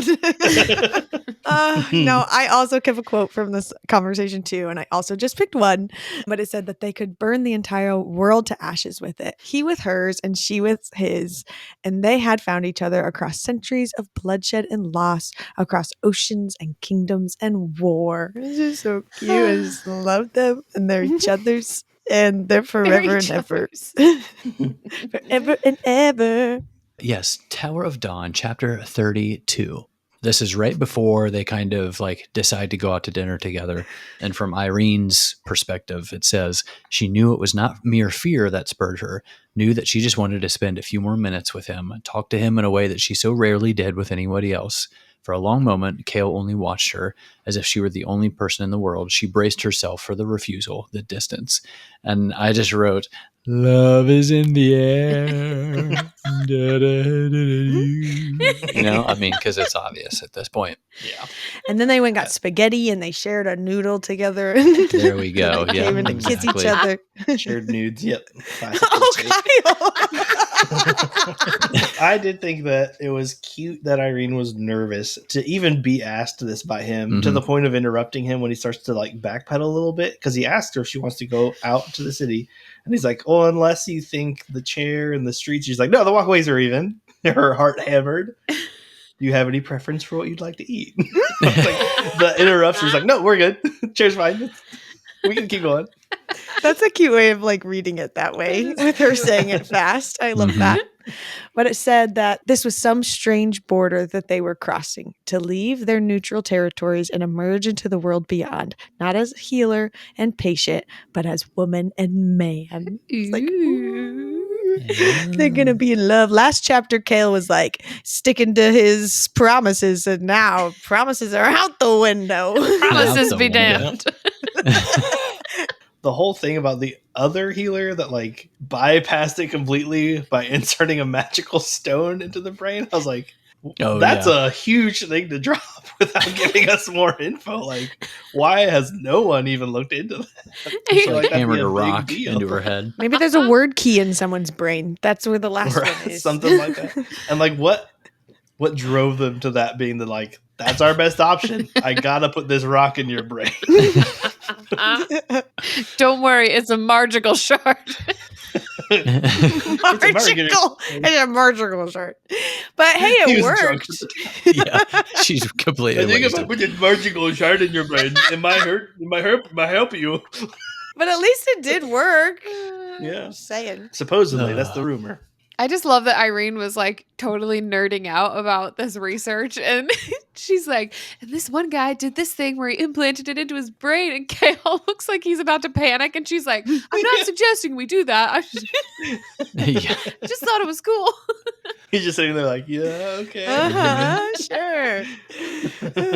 And then again, we get another just Kale where Kale says I don't even remember the start of this sentence. I don't know why I didn't put the whole thing in here.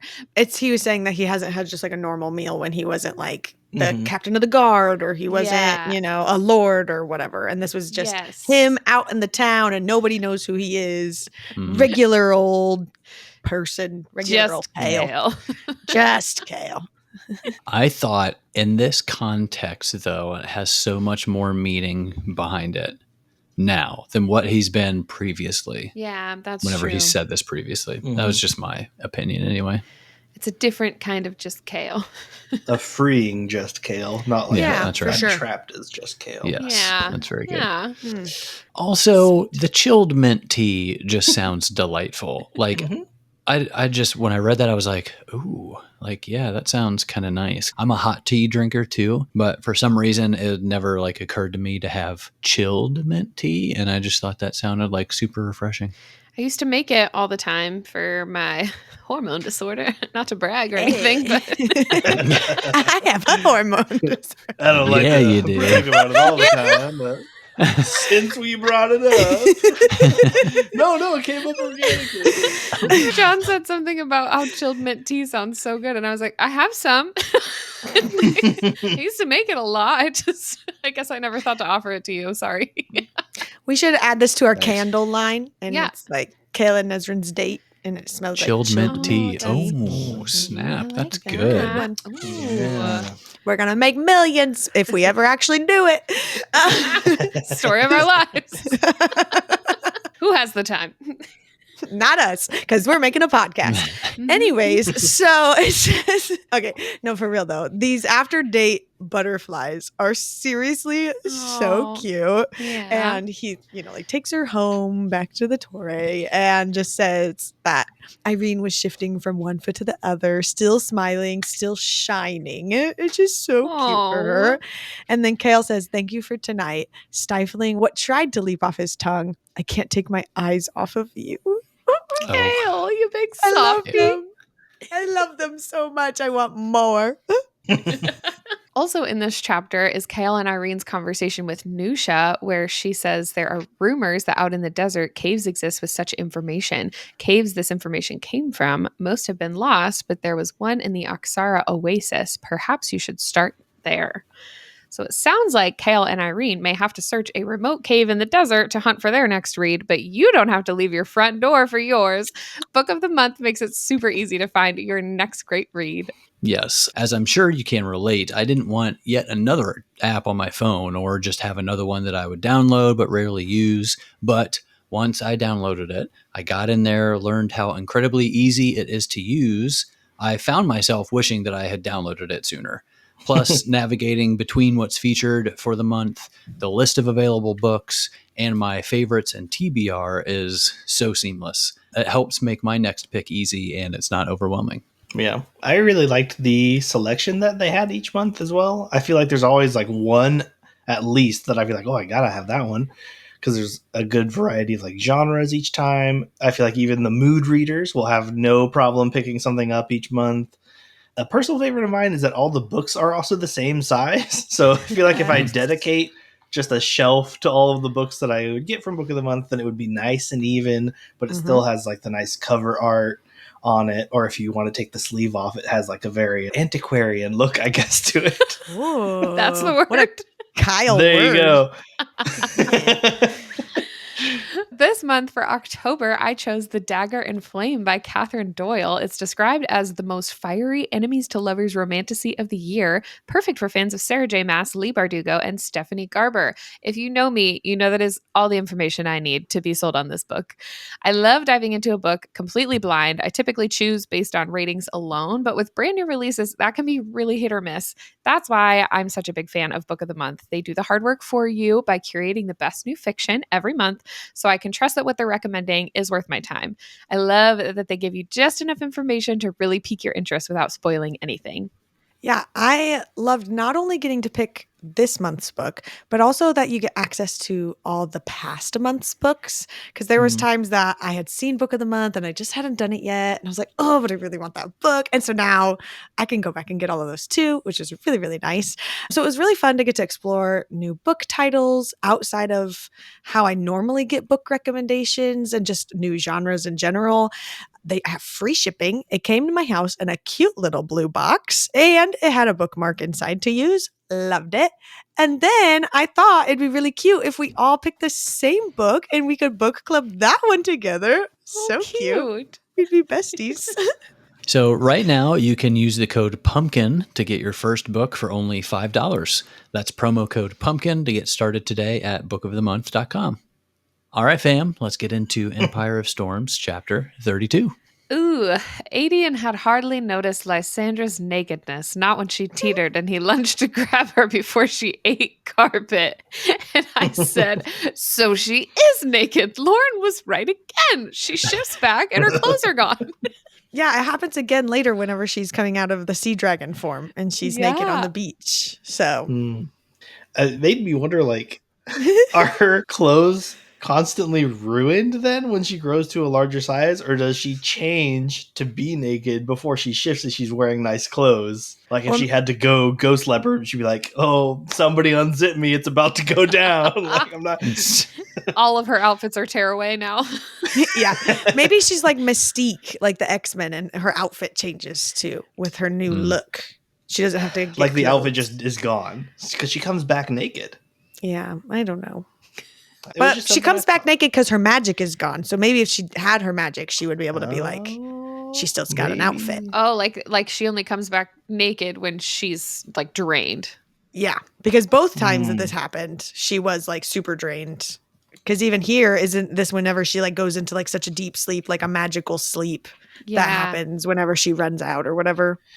So maybe the real question is all her clothes just shape-shifting? And when she runs out of energy, she can't make a dress anymore. When Aelin asks Rowan about this in like Heir of Fire, or was this in the bonus chapter? I don't even remember. But when Aelin asks Rowan about it, she's like, where do your clothes go when you shift? And he's like, I don't know, somewhere between. It's like some throwaway line.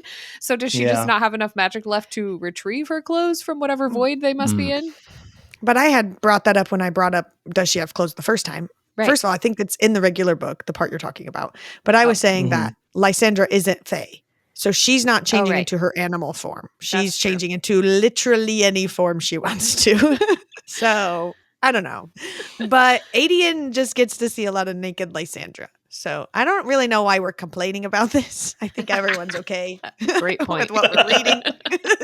And let's just accept it. And then, of course, I had to note this line where it says she left her hair half down, half up. And I was like, stop. It just pulled me in. I had to. And then, it was funny. It was either was it today or yesterday? Yesterday. that you had your hair half up, and she like I forget, she walked in front of me or something. She was like waving her hair in front Tossing of it me. back and forth. It took Like me a a minute to movie, figure out. I was like, slow-mo. "What are you doing? Oh, your hair's half up. Is I your neck see okay?" this." Yeah, trying to stretch. What are you Did you doing? go to the doctor? Very funny. And did you like in turn, you see her hair half up? Did you start rolling up your sleeves so she could see your forearms? Did you guys have a whole moment? Or I'll do that next time. Ah. next time you roll up your sleeves, you can come by and just like wave your arms in front of her. I mean, like, do you notice anything? I just started like flexing my forearms in front of her, like, Just the forearms. Your description of her coming by and like you taking a second to notice is like a perfect description of like how as guys we can say exactly what we like, but it will still take us like a minute to notice it's happening. yeah. Like they'll do it, we'll be like, happening? what do you do? Oh, right. Oh, you did the thing. Yep. But I did highlight this part specifically because I knew you would care about it. So I was like, oh, John will like this part. Mm. Thank you. Mhm. I thought it, but I didn't highlight it. Sorry. Mm. Rude. You're dead to me. Forever. Okay. So Adian meets Gabriel, sort of, as John said, where he just like busts in and this whole interaction starts. But then it says the other warrior, Fenris, was glancing between them, a fork still raised to his mouth. So like Adian busts in and he just starts like yelling at Gabriel, and Fenris is just there like, What is happening? he's mid-bite. I just thought was so funny to me. The whole scene is really a mess, but that was hilarious. Yeah. I'm pretty sure this is the second time something like that's happened because the other one was with the pregnant lady in the Kangen, whatever her name is. And you also brought that one up. She like swats his hand away. So we get my confirmation in my head. It wasn't technically confirmed yet that I was right. Where it said, you say the word general and I'll transform into the face of their nightmares. Just something I've been working on. And I just went, sea dragon. And I wrote it in all caps with all the exclamation marks in my notes. She's going to do it. I knew it. And the fact that like her magic has been so drained, and they talked about how like to do bigger things, she has to like really pull it together or like practice almost type of a thing. So it's almost like she was working on getting it to where it is. And then the fact that it was so small makes me think that later, if she keeps working on it, it could be even bigger. Anyways, sea dragon. Sea dragon. On to Tower of Dawn, chapter 33. I thought this was super interesting, and I wanted to get your guys' thoughts on this. So when Nezrin and Sartak are heading to the watchtower, and it says, she had the sense of racing toward a tidal wave of hard stone. For a heartbeat, a wave of lethal glass swept for her instead. She blinked and it was gone. Was this like a magical veil around the watchtower or something? I imagined it as being like, if you've watched Marvel, like the Wakanda shield thing, like you could kind of like see through it, but if you would come up to it, you get that like visual kind of like how they said it here, like a veil of glass. I'm assuming they were able to pass through it because they weren't like Karen Kui. But then that wouldn't make sense because the spider's there at the tower. Unless it's trapping them in the tower. Yeah, it could be trapping them in the space, not on the outside. But they're coming to the mountains to get the eggs of the Rook or whatever. So I thought it was like the cold, flying through a cold cloud sort of thing. Those little shards of icy. Yeah. But I didn't think about it as, I guess, that. Like a literal magical barrier kind of thing. You didn't think they were magical shards, is what you're saying. Yeah. No. Didn't think about it that way. Didn't think anything about it. I was just reading. And I was like, oh, yeah, spiders are coming. Didn't think, just read. This did catch my attention when I was reading it, but as I was reading, I thought of it as like a ward, but I didn't really think about why it would be there or like who put it there, I guess. Or maybe it is nothing. Maybe it was just the way she was describing the air as they were flying or something. Well, it could have been the Fae or whatever. Because I knew she was kind of like describing the landscape around it, which is why she mentions like the whole like tidal wave of hard stone. So I thought it was almost like an illusion of the mountain somehow, but like it doesn't like explain it really well. But then when it says a wave of lethal glass, I literally thought of like, a magical shield of some Yeah. kind where Yeah. when you get super close to it, you can tell that there's some kind of like veil there. Yeah. But I don't know. I just thought it was super interesting. I was just stuck on whenever she even started flying the first time with the Rook about like how it would describe how the wind felt on her face and like it caused tears to form because she didn't, I mean, it didn't say this, but she doesn't have the little, second eyelid that Manon has. And the whole time I've been thinking they've been flying around these mountains, like, do they not have goggles for people who do this? But Yeah, that's true. Don't they then wear when they them? went through this lethal glass, I thought it was describing it as like, Mm. when you're a harsh wind blowing in a snowstorm, sort of like feels like Stings glass the hitting you. eyeballs. Yeah, interesting. Okay, yeah. I noted in this section while they were flying through that it said nothing, not a bird or rustle of wind through the pines. And then I was like, it's because there's evil things here. And all the birds and all the other things know to get the heck out or they gonna be dead from the big old spiders. That's where my focus was. And Yeah. I'm still trying to forget about it, but sure. Let's talk about these chapters. Let's take our time too. No. I knew something was wrong kind of like a little bit after where I was like, once basically every trap ever had not been set off yet. Like every single one they came across. She kind of said like, oh, we don't know if maybe they're still active. And literally everyone, it felt like that they could have set off. They ended up having to set off. So they were clearly the first ones through there that didn't know about or weren't able to overcome these traps. Otherwise, they would have been set off. I imagine at least a long time ago, unless they have, repeated uses. But even then, that kind of told me, I was like, okay, so they're the first ones in. That went through the stairs because all the other Yes. ones climbed the walls or the Yes. ceiling or like they said, they knew whatever. where the traps were. So the other guys running out knew where not to step. So I was Oh, like, okay, yeah. so yeah. no other traps have been set off. But that's kind of where I was like, something's off there. And then they get these cool Fey blades. First of all, nobody wrote a note about that, but I'm just remembering that. Those seem epic. I didn't write a note about it because every time they say Fey blades, I kept thinking about Beyblades, and they didn't sound as cool in my head. Let them rip.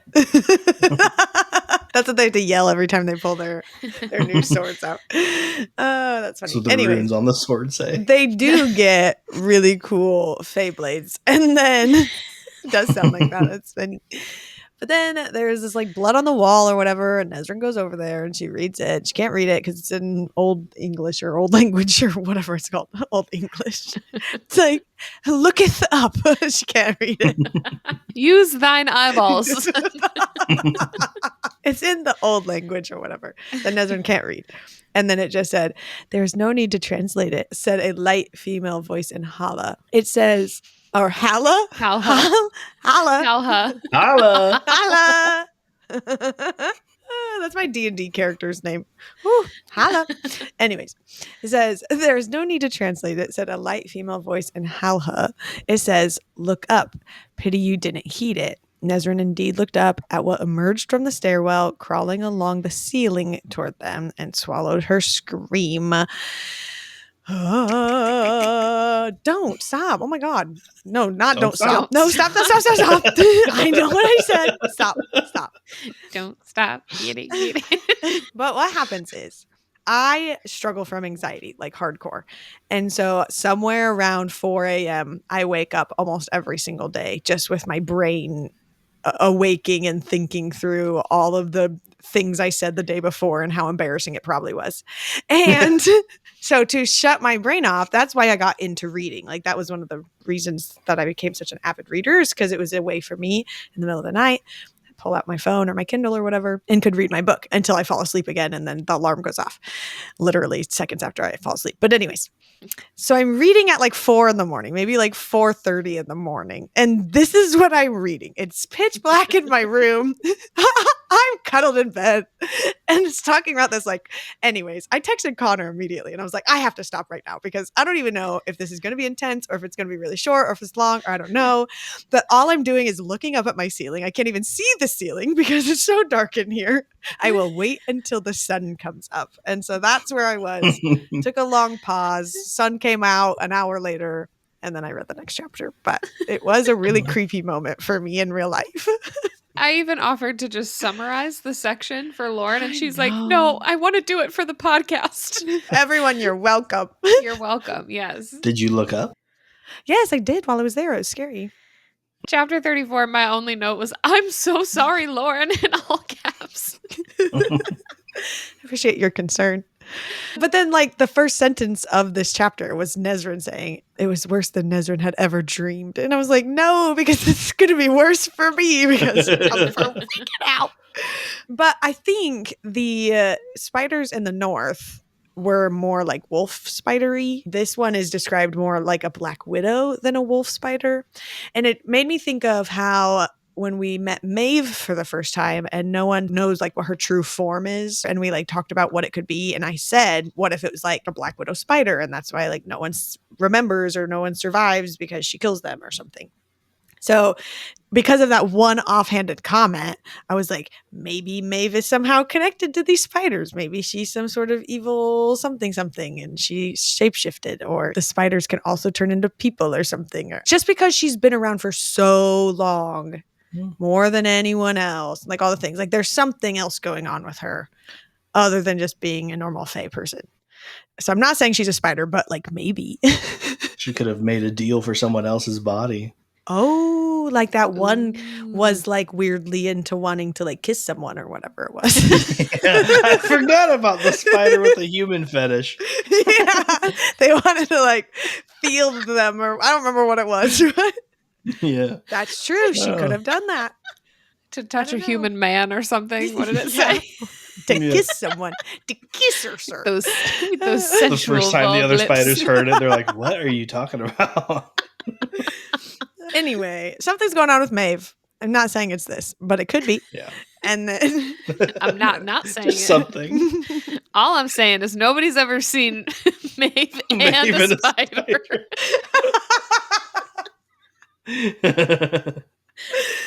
It's very funny. And then we get the actual moment that Falcon comes in as a shapeshifter with him in his cool epic wolf form and that whole battle scene and Kadara coming in and like finishing it out. And it was really cool. Falcon Punch. That's That's a funny. reference for you gamers out there. I know, I got it. I thought it was funny. Anyways, I appreciate that the spider wasn't there for long and that it was just for one chapter. But my fear leading up to it was worse than the actual interaction with the spider. So far, I'm sure there's more because, of course, If there that will ain't be. anxiety in a nutshell. Yeah, I know. It's bad, guys. I'm struggling. I'm on medication. I'm working on it. Tower of Dawn, chapter 35. Oh, this is Falcon talking about his being a shapeshifter. And he's kind of like explaining his whole story. And it said, in Otterland growing up, I didn't even know I had the gift. It ran in my family. And so my immediate thought, because we only know one other shapeshifter, was, this is Lysandra's dad. But then I was like, wait a second. Lysandra was able to use her gift before like magic went away. So it wouldn't make sense because he wasn't old enough for magic or whatever. So then it says later on, it was my brother's gift, my father's. And so then I was like, this is Lysandra's brother or maybe her uncle or something. Only because shapeshifting is like super rare, or so they say. Yet somehow we know two of them, and somehow it runs in their family. And Lysandra doesn't know who her dad is. It just feels like there's a lot of empty missing pieces there. And for Sarah to be like, oh yeah, Adian has daddy issues. Lysandra now has daddy issues. They're perfect together. So I was like talking with Lauren about it where I was like, it's a family trait and they said it's a rare thing. Like, would not this be something then that there should be at least a village of shifters? Like where the would magic not is just this be? There were so many words in that. Speak plainly, woman. Would not this be a village of shapeshifters? Wouldn't it be a thing though? Like, because everyone's always so afraid of them because they're spies and stuff, and they're hired to go do all this stuff that people don't like. But if it's a trait that is passed down through families, I would think that someone would have hunted them all down at one point if everybody hates them so much. Because then it would be That's like, well, why if you're a it's rare. shifter, we're gonna take it. That's true. That might be true. catch a shifter by the toe. Then his whole family's got to go. It could be like common in their family, but still rare in the entire world Right. to find one. Well, and he was even saying that he like has the gift, but it's not very strong. Mm-hmm. Like he doesn't feel like he can do much with it. So I don't know if it's like something that could skip family members or generations or something where it could be like a little more hidden, I guess. Yeah. Or be diluted by those who marry in without magic. And Right. I don't know. It was just something I thought was odd. But yeah, this is Lysandra's brother or uncle or something. I'm convinced. Yeah. Convinced. Coincidence? I think not. Before I give this note, how do you say this lady's name? Borte. Bort. Yeah, I kept calling her Borty. Bort. I mean, Borte came through my mind. Like I feel like I just kept shifting whichever one I came at the moment, but I think I landed mostly with Bort. You laugh at me, but like I'm not listening to the audiobook. I don't know. It's a weird fantasy Pronunciation name. isn't our Borte. Good one. But now as a music teacher, I'm mad that I didn't think it would be that. With it actually being Forte. Anyways, my note here is Nezrin tells Borte literally everything. And I just went, she killed. She just spilled all the information when it wasn't her story to tell. And she just told probably the wrong person at that time, but she just had to say something. So maybe that's how Kale and Nezrin first bonded. They just met each other and spilled out their life story. And now we're friends. Yep. You know too much. And then later, whenever she's talking to Sartak and he's like, who has the word keys? And she goes, what's a word key? I was like, smooth. He's definitely going to believe you that you have no idea. But then, yeah, to find out, obviously, that the spiders, like the Stygian spiders and the Karen Kui, are both actually just Vogue. And that the Vogue use these spiders as foot soldiers, legions of them. Absolutely no. Telling you right now, I don't care how great this series is. If we get to Kingdom of Ash and there's a whole freaking army of spiders, I quit. I'm done. I will not read that. That spider cobbler's got a lot of army boots to make. Has some work to do. Military commission. So, Sartak's pissed at Nezra now for clearly withholding information, and he says Falcon's gonna ride with him, and she's like, what about me? Like, I'm not gonna ride with you. And he's like, you're riding with Borte. And my note was just, no, I wanted forced proximity. She's beautiful, remember?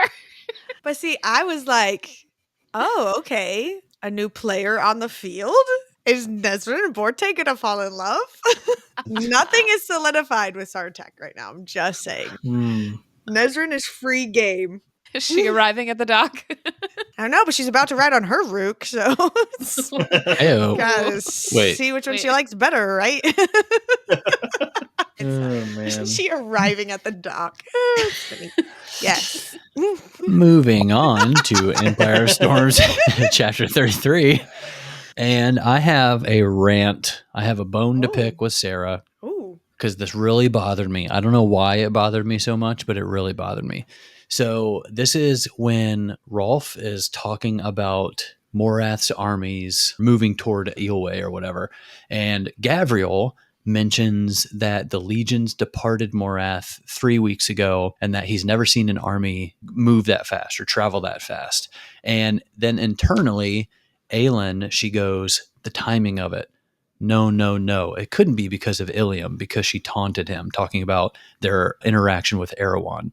What bothered me is the phrase, the timing of it. It's supposed to be this dramatic thing because of whenever they left Ilium and like then the army's marching.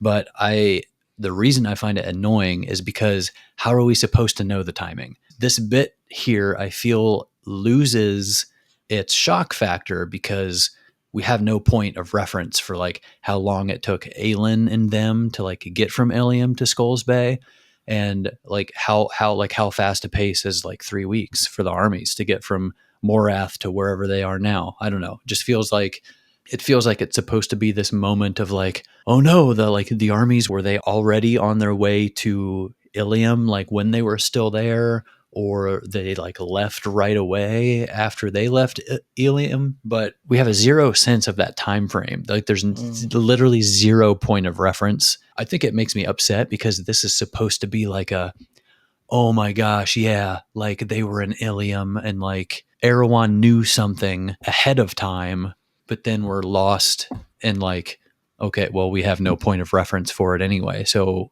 it loses all dramatic effect, and it just annoys me. Preach. I thought the same thing, where I was like, okay, I guess it took them 3 weeks to get there. But like you said, there's no point of reference. It's not like, I don't know, a season of 24 where each thing takes so long and we've been keeping track of a timeline. Right. Because they said that and I was just like, oh, okay.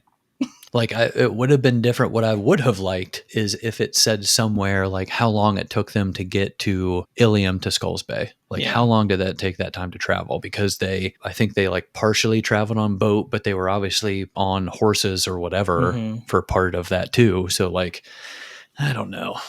It just really, really ground my gears, you know? Yeah. I do have later in my thoughts and theories and just like general thoughts of the series. And I put in there that I am disappointed almost that we don't have a Morath point of view anymore, because we used to like just have what was going on with the lead. And so we kind of knew what was happening with Erewhon, or at least Vernon, and then we had Manon. So then we had and instead that POV has just completely disappeared. And so it's supposed to maybe make these moments be like, oh, surprise, they are still doing things. Yeah. But instead it's like, I had no buildup, or there's no anticipation, or am I supposed to be surprised later? Like that. I have already I wrote that too. Like just feeling like there's a disconnect there just because I don't have the POV of whatever's happening there. Yeah, that's true. And then like later stuff's just going to show up and I'm just supposed to be like, oh, yep, that's what they must have been doing. And now there's this big epic evil thing now. And, I don't know. Yeah. So, especially because like they mentioned like, oh man, their fastest pace I've ever seen an army have, or like even when the boats fly in, they're like impossibly fast boats. Oh yeah. And I'm just like, well, then I guess the time it would take them to get anywhere doesn't really matter. It's just going to sort of fit into when they thematically want to arrive. Yes. It's like the orc armies from Lord of the Rings. They've just like sprinting everywhere all the time wherever they're going and not getting tired. That's exactly what's happening. Or they're all spiders, and so therefore they have all those legs and they just never get tired. Yeah. That's what legs do. The more you have, the less tired you get. Yes, but Aelin learns this information by looking at the map of the new information that Rolf gets. And while staring at the map, and they're like all having these conversations, she's kind of like off in her own head, which I think we kind of learn later, like all this like kind of off in her own little world tangent is because she's been digging into her magic for so long. And she was saying she was struggling like later to like stay with whatever was going on, kind of a thing.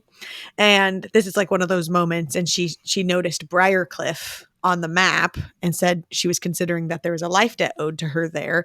And then her gaze dragged down south to the Red Desert, where another many life debts waited for her to claim.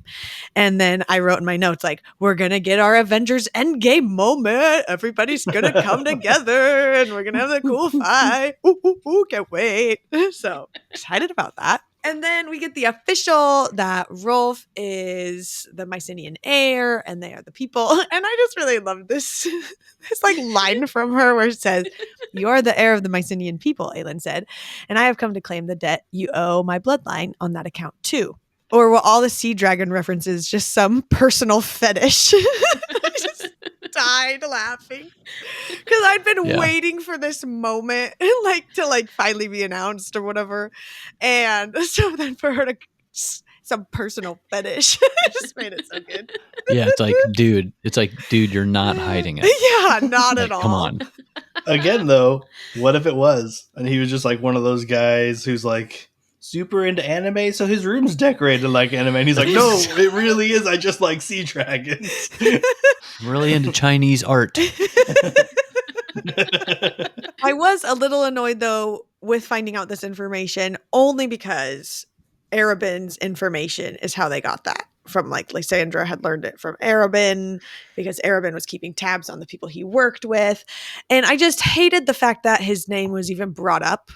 Like, sir, we left you a book ago or whatever. Like, you're literally dead to us. Please stop bringing your name back into this book. We're done with Preach you. it. Preach it. Come on. So literally when I read his name, I didn't even finish the sentence. I just rolled my eyes. Like, of course, Arabin's here. Ugh. Oh my gosh. Still in this conversation, when Aelin like does this little show of power, Rowan says smoothly, "Milady has to release bits of her power daily or it can consume her." And in Aelin's POV, it says, despite herself, despite what she'd done, she decided she wanted Rowan to call her Milady at least once every day, which I had highlighted. And then the next day, John like jokingly hadn't read this part yet, but he just jokingly called me Milady in a text to someone. It's funny. It was great. I appreciated that. Obviously, like, I think Rolf's upset because he feels that I think at this point he feels like he's basically lost. She knows that he's the Mycenaean heir. He's trying to like hold on to this fight for some reason, even though there's really no winning at this point. So of course he throws out such a low blow by bringing up Sam's name, just saying like that she was treating him like filth and that whole thing.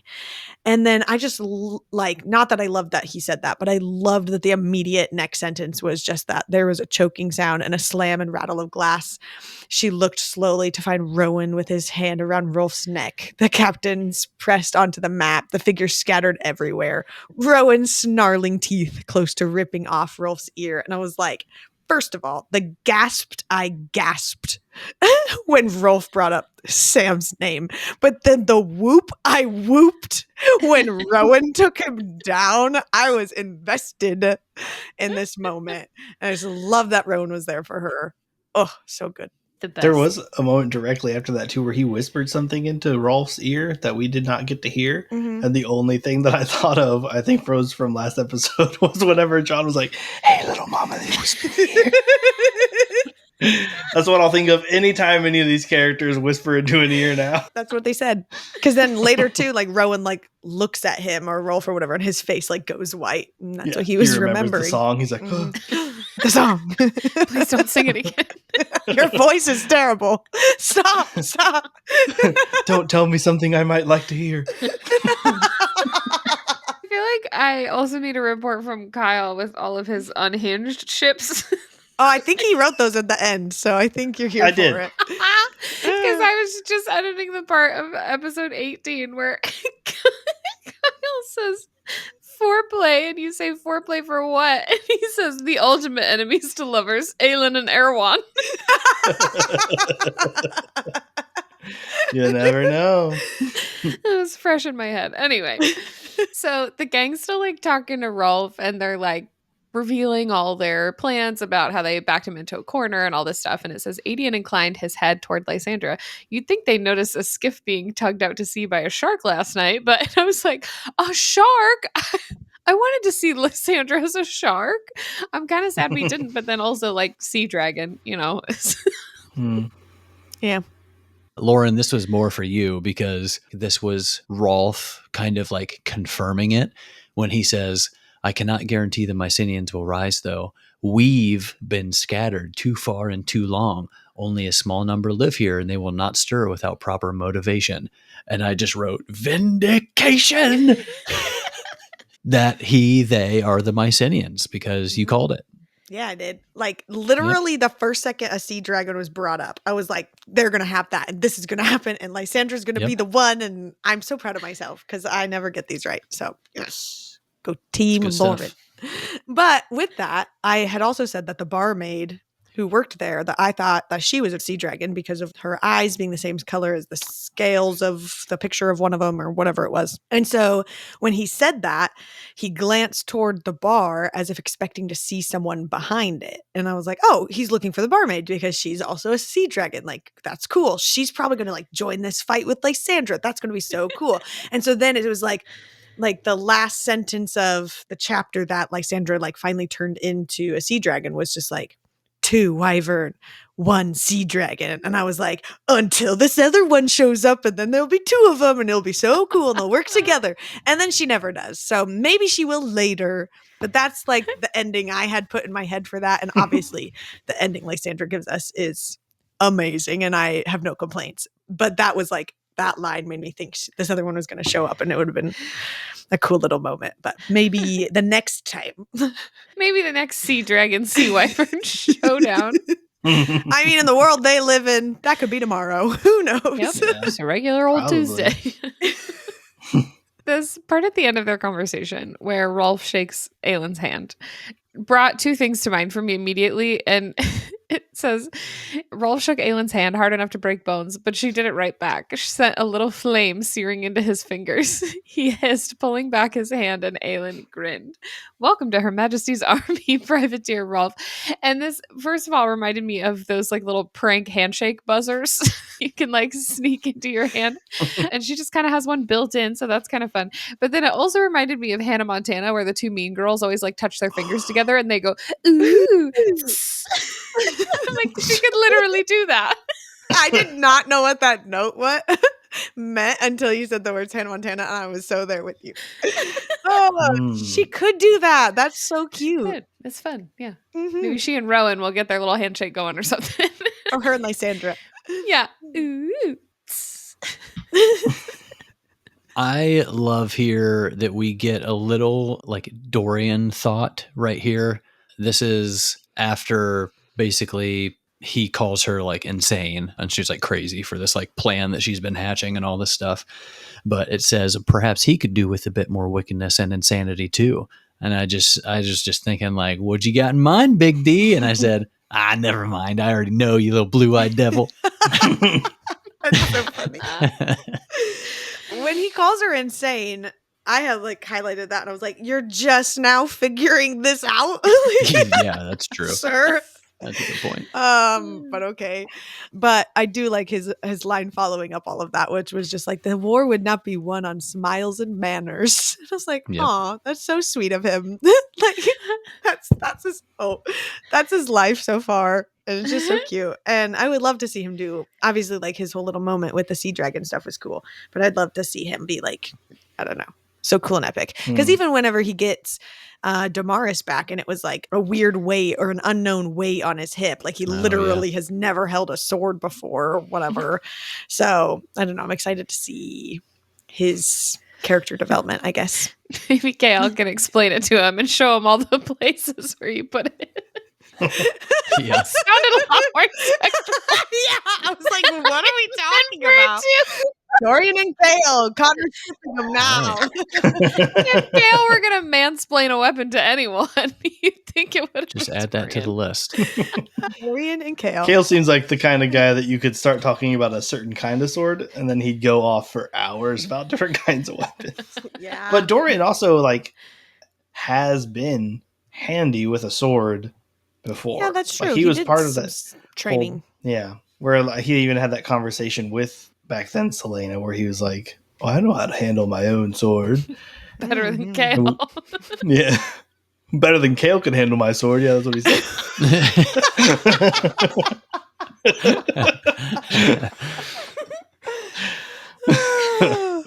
Okay, so this is one of the first, maybe it's the second, because Adian and Gavriel have already technically kind of met, but every single time they're apart, his name is Gavriel or his name is Adian. Anytime the two are ever mentioned together, any sort of way from anyone's POV, it is the lion and the wolf. And I just can't decide if I like that or not. Like the first time it was like, ooh, they cool. They both have little nicknames. But then by like the 20th time from chapter 33 to chapter 39, I was like, okay.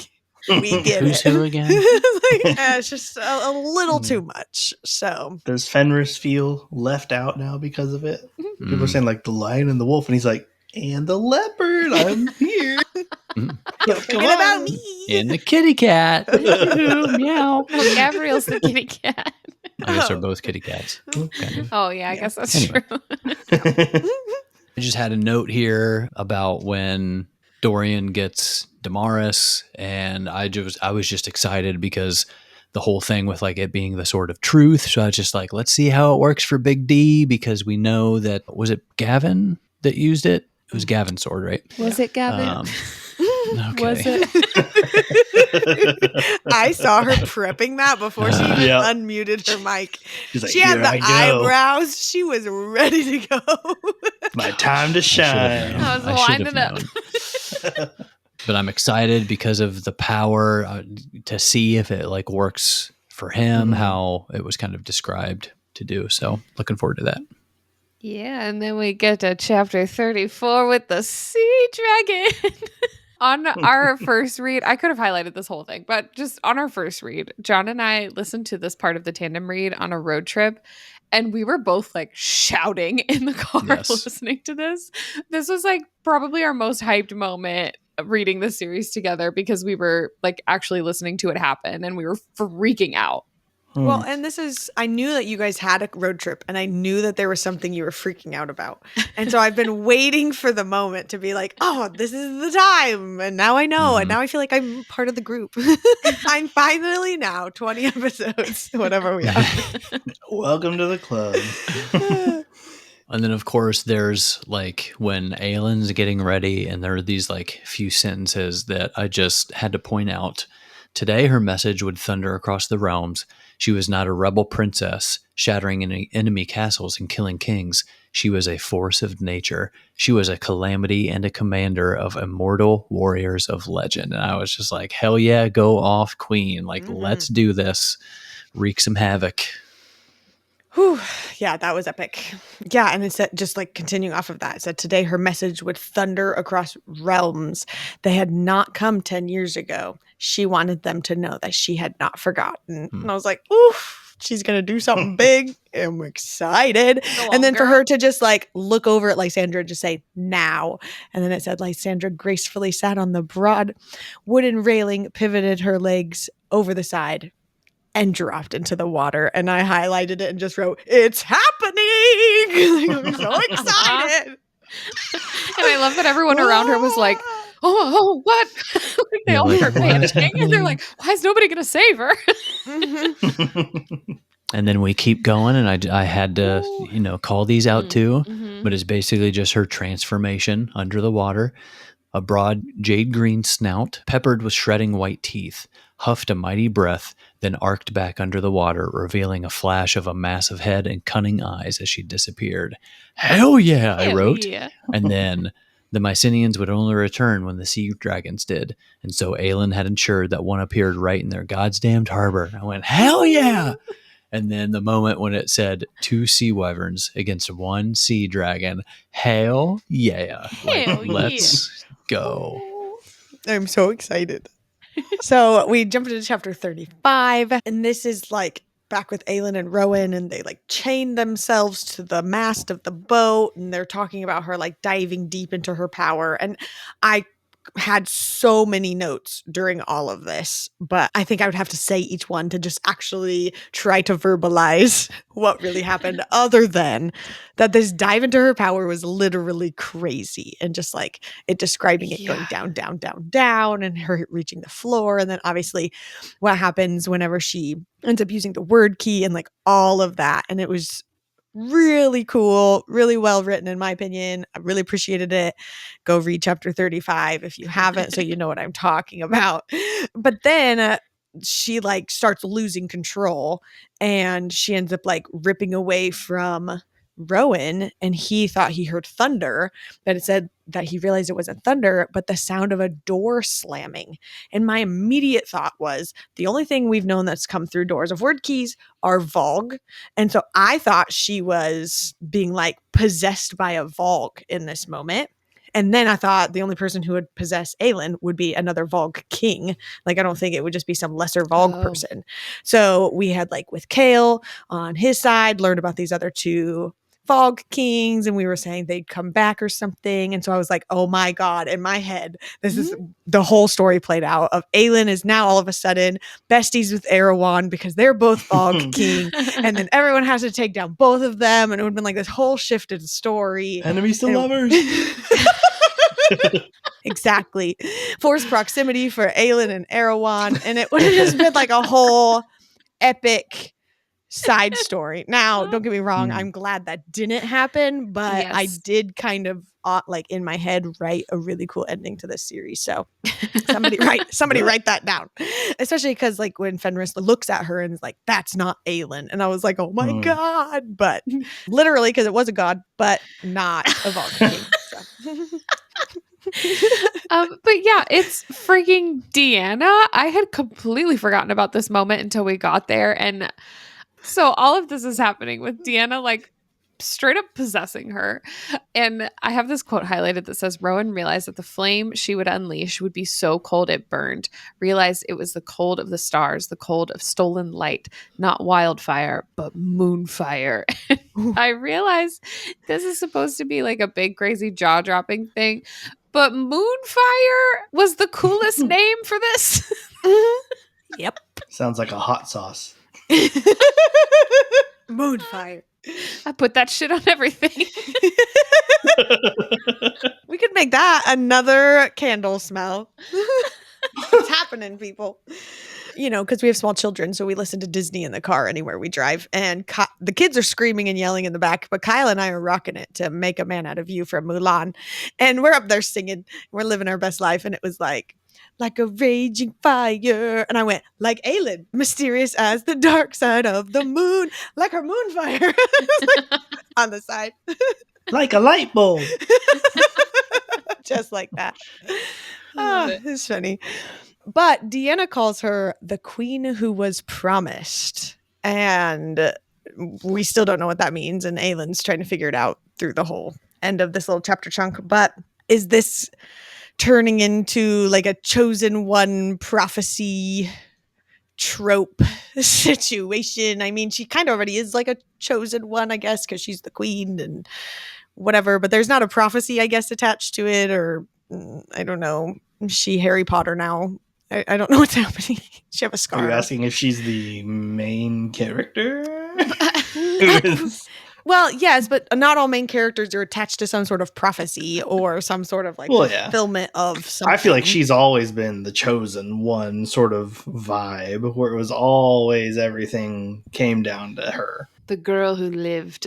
Yeah. Well, I feel like if we learned the only way to defeat Erewhon was with this epic fire, then yeah, it would be like she's the only option. But right now it's like Dorian's going to come in and he could do something cool, or maybe it's Irene and the healers. Or I feel like there's just been so many solutions, I guess, in my head of what could be the answer. And obviously I think she's a big part of it with her family and maybe whatever's happening with the lock. But I've never thought like she would be solely the person. I feel like it's going to come down to everyone else, like you said, doing their own really cool stuff. And I don't know what she's going to do. It could be that she pitches in. It could be that she has settled and is worn out from puberty or something, and everyone else has to pick up the slack. But it will still come down to everyone else literally sacrificing their lives, putting it all on the line, using all their powers together. But someone's going to say something like, but if it weren't for you bringing us together, and then it's all still credited to her, even though she did next to nothing in the actual fight. And the power of friendship. Yeah. But all of that could happen without some weird prophecy thing. Yes. Or whatever this is. Also, 19th name, I think. Yes. 15,000. You know, I actually highlighted a note where Nezrin talks about like, she's never met someone who enjoys having so many names or whatever it was. Yeah. And I didn't include it in here, which I should have because we talk about it all the time. But I thought that was funny that Nezrin kind of called it out. But then we get this whole like Aelin inside of her body, I guess, but not in control, kind of like Dorian's POVs Not when he Aelin. was not Dorian. Yeah, this is not Aelin. Not Aelin's POV. And it said like that she could only watch as if through a window as she felt the goddess who had perhaps not protected her, but hunted her the entirety of her life for this moment, for this opportunity, and examine the dark fleet ahead. That's creepy. And to think that we're always like, God watch, they're so helpful. Oh my God, their hand on their shoulder. That's so nice. And then this to be like, that it wasn't Actually helping trying her. to strangle them. Yeah, exactly. It's not a hand on their shoulder, it's a hand on their shoulder. They're trying to push them down. Yeah, so that, I don't know, it shifted my whole view on, I think, all the gods. I mean, in fantasy worlds or worlds where there's a lot of gods, there's obviously ones that are not good. Like, that's a normal thing. But so far, the ones that we hear from typically seem to be helpful. So this one, that threw me off for sure. But then from that same POV said that this is like Deanna was taking her fire and taking it towards Skull's Bay, and it said Rowan. And as his face became clear, his tattoo stark in the sun, as the fistful of unimaginable power now opened towards his heart. There was no force in any world that could keep her contained, and Aelin Galathynius remembered her own name and shattered through the cage that the goddess had shoved her into. She's grabbed the goddess by the damned throat and hurled her out through the gaping hole where she had infiltrated her and sealed it. So many things just happened there. First of all, Rowan and Aelin, the cutest. Second of all, Aelin just took down a god, like literally. Then like later we find out she has this like Mala bloodline or whatever, but like that's insanely epic.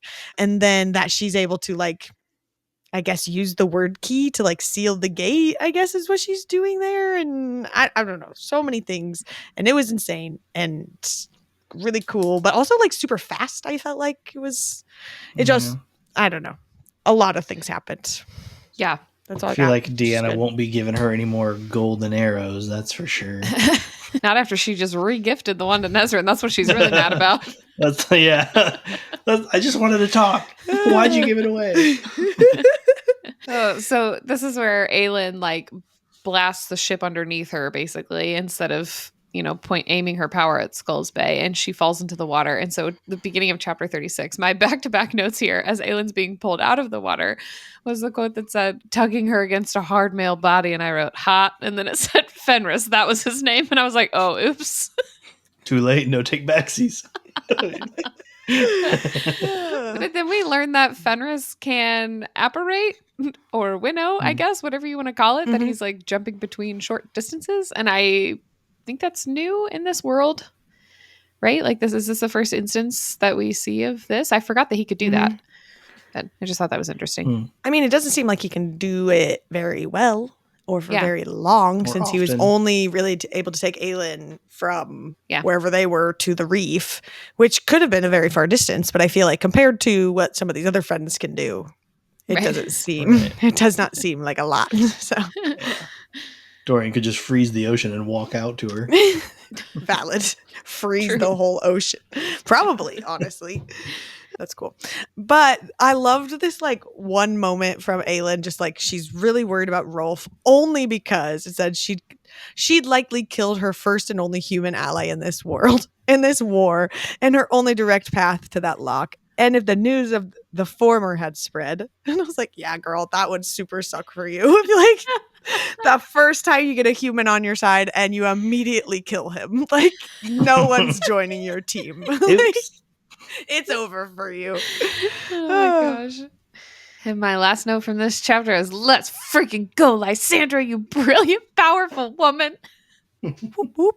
All of that it. takes us into 37. And it said the sea wyverns that Rolf had claimed would go to the ends of the earth to slaughter whoever killed their offspring. Only being in the heart of the continent might save you, but even then, waterways would never be safe. And Lysandra had just killed 2. And I was like, oh my God. They even said that sentence or whatever however long ago and just didn't pass my brain. I was just freaking out that Lysandra was killing a wyvern, no big deal. And yeah, totally threw me off. But we get this like moment from Adian where he said, and for the first time, he hated his cousin. And he goes into like all his reasons why of like how, she encouraged, basically forced Lysandra to like learn how to do this and put her in this position and all the things that kind of led them here. And it was really interesting because his whole life has literally been to serve Aelin, and he was willing to like give his whole life with like the blood oath and everything for her. So for him to have this was like, for me, yeah, that's whatever him and Aelin need to figure it out. But for me, it was like, because he loves Lysandra more. Like, because the only reason he'd be mad at Aelin is because he put the person that he cares about more in some sort of danger. And I was like, oh my God, they're so cute. And I love them. Everybody's going to be in love. I had a few different notes through this chapter where it would say things like it's Adian's POV and he's watching like faster and faster. Those three bulls closed in. Lysandra remained at the mouth of the bay, holding the line. Adian's heart stopped, and I was like, so did mine. I'm like freaking out with him. I felt like every time it said something about like Adian's heart skipped a beat, I was like, me too, buddy. I'm like freaking out. But then rock and ice met flesh, and the wyvern shattered into 1,000 pieces. And I said, there's Big D. It was so crazy. I really liked this moment specifically for like the line Dorian loosed a battle cry, because I pictured like as this bookish playboy prince in a previous life and having been under Vold control, never really being able to truly purposefully use his magic until this moment. I feel like this must have been such like a guttural unleashing of built up emotion and energy that he had been holding in, or maybe even unsure if he could do. So good for him. Like I picture him doing it and seeing what happened and then just being like, like a big battle. More like in shock, that less in like celebration. Like it turns into celebration. Like, did I just freaking do that? He's over there by himself, patting himself on the back. He's so proud. That's so funny. But then, oh my word, this like last wyvern and coming after Lysandra, and it just said Lysandra's long body arched away from those jaws as the bull lifted clean out of the water, bearing his white throat, as Adian's massive spear went clean through it. So freaking sweet. Hell yeah. And I didn't realize I was holding my breath reading all of this. I was like so into it. And then whenever that happened, until I went, I was like, oh my gosh, she's okay. And I didn't realize that I was like so intense about it. But then for her green head, to shot out of the water, black blood spraying like spindrift as she hurled the severed head of the bull across the waves. And I was like, dang, Lysandra, you could have just went and laid down, but you take your victory lap, girl. You do your thing. She did. And then she and Adian have this whole moment. Well, she wasn't really part of this moment. She was just kind of almost dead. Adian has a whole moment at Lysandra where he's trying to convince her to stay awake, and he's like talking her through this intense, pain, and she's drained and all these things. And he's telling Lysandra he's going to marry her. And it is cute, but it also feels a little presumptuous to me in this moment because at least on page, they've like flirted a couple of times. There hasn't been like, I know they've bonded, but I just feel like so much of their connection is what we don't see. Like so much of their connection is off page. And she already has Lysandra Lance. She don't need no Ash River. I do love them. I do. But this was just like, I don't know. It felt like a bit much for me. Of course, he's also probably hyped up on adrenaline in this moment, but I didn't hit for me the way that I feel like it was intended to. Bajillion 1,000 disagree. Like whatever percent I could put on it, disagree with everything you just said. This was the freaking cutest thing ever. After the adrenaline I went through reading it, and then having this moment with him, like, of course, like expressing all his feelings, and then but like doing it so that she finds her humanity again, and she's struggling to like come out of like beast mode. And I was like feeling the hype. I cried here so much. It was so precious. freaking loved it. And he just said, because I'm going to marry you, he promised her, one day I'm going to marry you. I'll be generous and let you pick when, even if it's 10 years from now or 20. But one day you are going to be my wife. Princess Lysandra Ash River. Sounds nice, doesn't it? And I was like, oh my God, this is so freaking cute. I cried. Added to the cry counter. I love it. I love them. And that's just the best moment. It is adorable. I'm a fan. Big fan. And then she like comes back. It's so cute. Anyways.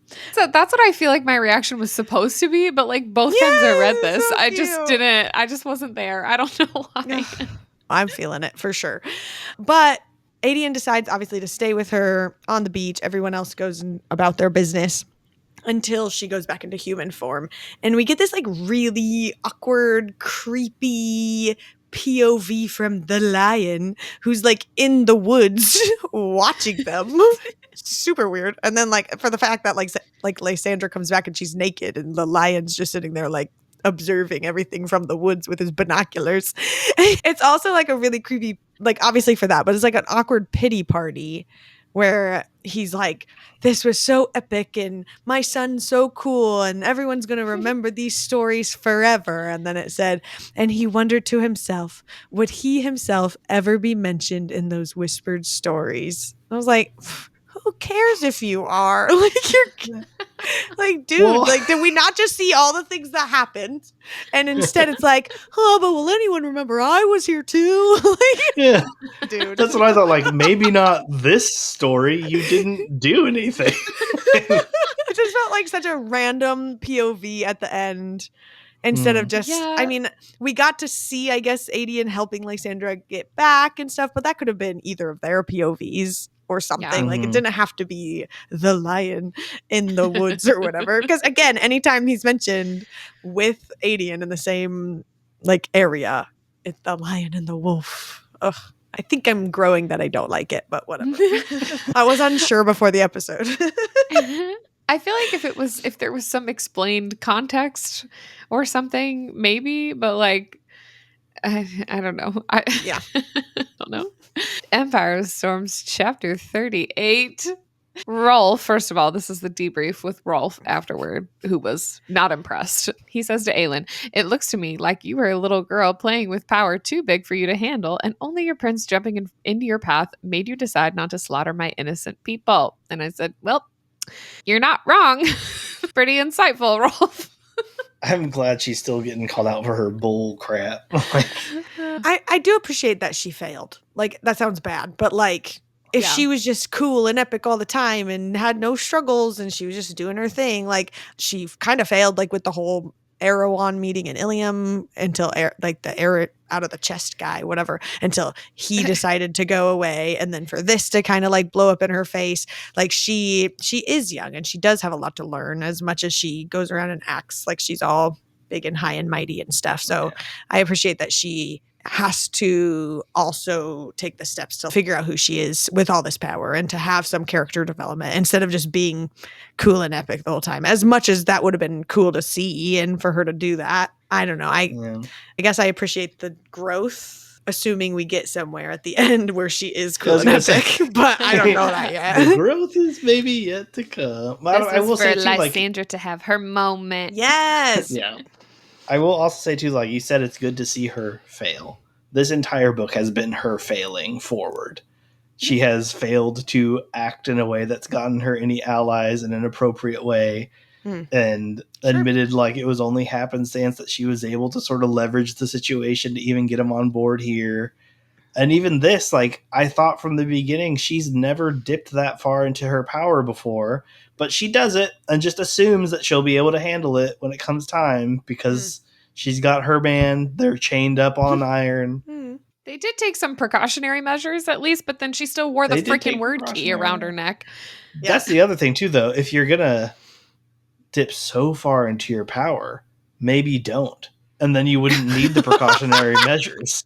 Just go as far as you need. You don't need to light the world on fire to get rid of 3 boats. You could have easily done that with like your pretty base level, honestly, with how powerful she is. Well, and she called the boats there. Like, she literally set up the whole thing with her little power surge, my lady. So, I don't know. Lady. That's what he said. Yeah, it's just failing forward, which a lot of, honestly, that's what she does a lot even in previous books with her, like, sort of failing into finding out her power in Doranel, that was necessary then, so maybe it's necessary now. Yeah, I think she's going to have an epic turnaround at some point, but hopefully. There's been a lot for her that I feel like does just kind of happen, or like some of her cool little plans and stuff that work out that are super epic, don't get me wrong, but it does give her this like arrogance that she can do all the things, and so she can't, and she's going to learn and grow, ego. Hopefully, and mature and all the things, and then be queen, maybe. But then we get like Rolf telling how he like got his map hands. Whenever he was telling this whole story about him getting his map hands, he said that he had to like give away whatever like was most to his soul or something. And we found out that it was his family. But I thought it was going to be this whole moment where he was about to reveal that he had like given away his sea dragon form or something. I don't know that he is a sea dragon or if the Mycenians ride the sea dragons, and that's I thought they just there are the sea dragons and then the sea dragon riders ? Is that what he is? I don't actually know how it works. No one's explained it to me, but that's what I thought was like gonna happen, was that he was like giving away his sea dragon abilities, but not to say like, but it was just his family. That is also important, but that obviously does not affect the future story for us. But anyways, and then Aelin goes to the beach. That's about all that happens there. Moving, I'm just kidding. Aelin's at the Chapter beach. 39. Moving on. No, she's like super depressed and really struggling with all that just happened. And I just love how Rowan was there for her. Yeah, she is. Sorry, I don't ever get to say it. It's not the moment, Kyle. Hold on. Just a couple more notes. No, that was perfect. Okay, but Rowan like helping her out of this like depressed state, and she's just like listing all the things that went wrong and all the things they have to do, and this whole like prophecy name that she's given, and he just immediately responds with, "We'll figure it out." And it said, and that was that. And I was like, I appreciate that. Like he's just like, yeah, you're right. All this does suck, but we're gonna figure it out. I don't know what the answer is, but we'll figure it out, instead of trying to like mansplain or figure it out for her or whatever and all the things. I just appreciated that. And then for him to say, you do not decide that you are unlovable because you have powers that can save and destroy. If you start to resent that power, he shook his head, I do not think we will win this war if you start down that road. 100% accurate and fair in that. And I don't know, him bringing her out of it, and then to bring the jokes in and stuff. But who else would be able to get under Erewhon's skin? Never underestimate the power of an insufferable swagger. It's like, yeah, that's so true. It also works to get under Kyle's skin. So it's, it's working. So True. You gotta earn it. And then really, I don't have much insightful to say about the rest of this chapter other than I just spent it all melting over Rowan Phantom Hands Whitethorn. I have a lot of highlights, like a lot of highlights. I'm not going to read all of them. Okay. Yes, you are. But one of my favorite ones, and one of the most popular like Rowan Whitethorn quotes, is when he says, I love you. There is no limit to what I can give to you, no time I need. Even when this world is a forgotten whisper of dust between the stars, I will love you. So and then he puts that power to good use. Whoa. With Phantom Hands of Ice-Kissed Wind. I must have missed that on my first read, so just pointing it out here. But what about the sand? The sand everywhere. That's what my note is at the very end. Yeah. Yes. Also, because we had brought this up before, I just had to note the hoarse cries of his name shattered across palm trees and sand and water. And I immediately read that as HORSE screams. He's just neighing in the background. Yeah, poor horse that was witness to this. Save the horse. There's a horse dying nearby. Yeah, my only note for this section was, take it away, Lauren, because I knew she's been waiting for this for books. I know, but then I got here and Connor wrote all the notes, and then you didn't even say any of your notes. Because I didn't have anything to say. They're just quotes. Yeah, listen, there was a sex scene. Things were said. Yeah, let's talk about Promises it. were made. Anyways, I read this chapter and Connor was texting me about work-related things, which is great. That's our job. We're doing our things. But I put myself on Do Not Disturb. Leave me alone. Yes, I did. And I finished this scene because you were interrupting, Connor. They were trying I to was do texting things. you a lot, and then you went on Do Not Disturb, and I was like, oh, I'm probably being annoying. And then I texted Message, I was like, oh. I just sent her a gif of somebody being like, finally! And I just says, chapter 38. And then she sends one back of Aaron from the office doing the woo, woo, woo, woo. It's like, and we just sent each other gifs back and forth about how excited we were about chapter 38. So that was fun. And then we went back to work-related things. But since Connor left all these other notes, I didn't leave a ton. I did just leave her one comment of just saying, oh gods, fae lovers. Everyone should be so damn lucky to have one. And I was like, oh, if only. Way to rub it in. I know. Literally, hey. But also, God. John's face just now. That was funny. But for real though, loved the scene. Obviously, it was great for them. So happy. But I did the whole time have issues with them being on a beach, and it would just be like, and a wave crashed over them, and I was like, oh, stop! But there's sand literally in all the places, and it just it did take me out of the scene for a little bit. Okay, but I would imagine that if Rowan could use his power to put a shield around them, I don't know if he was shielding from people being able to hear them or see them, because that didn't seem like that was happening, but he had some kind of shield around them. I feel like maybe he could keep sand out of certain places. I don't know. Uses wind to just blow it away from that one spot. The compressed air that you use on your keyboard. Gross. But I was talking to Kyle about it afterwards, and we both finished reading at the same time. And so he came in and we were talking about it, and I said, what about the sand? And he goes, what about contraception? And I was like, oh, that's a great point. That is a good point. They're going to have a pregnancy scare. Oh my gosh. This is funny though, because I feel like a lot of the time, especially in romance, but in fantasy romance too, I feel like there's this whole thing where every single book, every time any character does anything, they have a whole conversation about contraception, and it almost gets annoying sometimes when you're reading. But they took the magical tonic. I'll fix you a tonic. Yes. The tonic that they always give Dorian and stuff. Yeah, there's always some kind of qualifier for it, and some people get really annoyed by it. But then it's when it's not there, you're worried there is going to be a pregnancy trope. Mm-hmm. So it's always when it's not mentioned. Maybe Rowan's magic. I'm just kidding. Oh my gosh. Okay, last chapter. End of part 1 of Empire of Storms, chapter 39. He'd taken her 3 times on that beach, twice in the sand, then a third out in the warm waters, and yet his very blood was still electrified, and yet he still wanted more. Yeah, he did.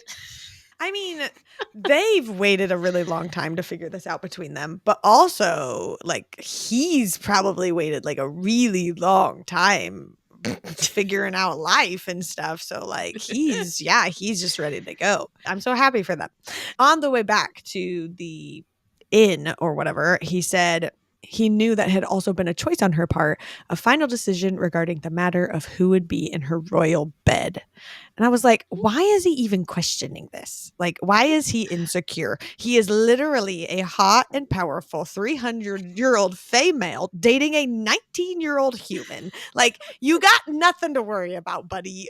You're gonna be fine. So anyway. But then we get this whole him being almost even more overprotective than he already is over her, just because I guess whenever this happens for fae male, they become extra, I don't know, alpha hole. And it just said it's a dangerous time for any fae male when they first took a lover, worse when it meant something more. And then he even sees Adian and Dorian in the room with her.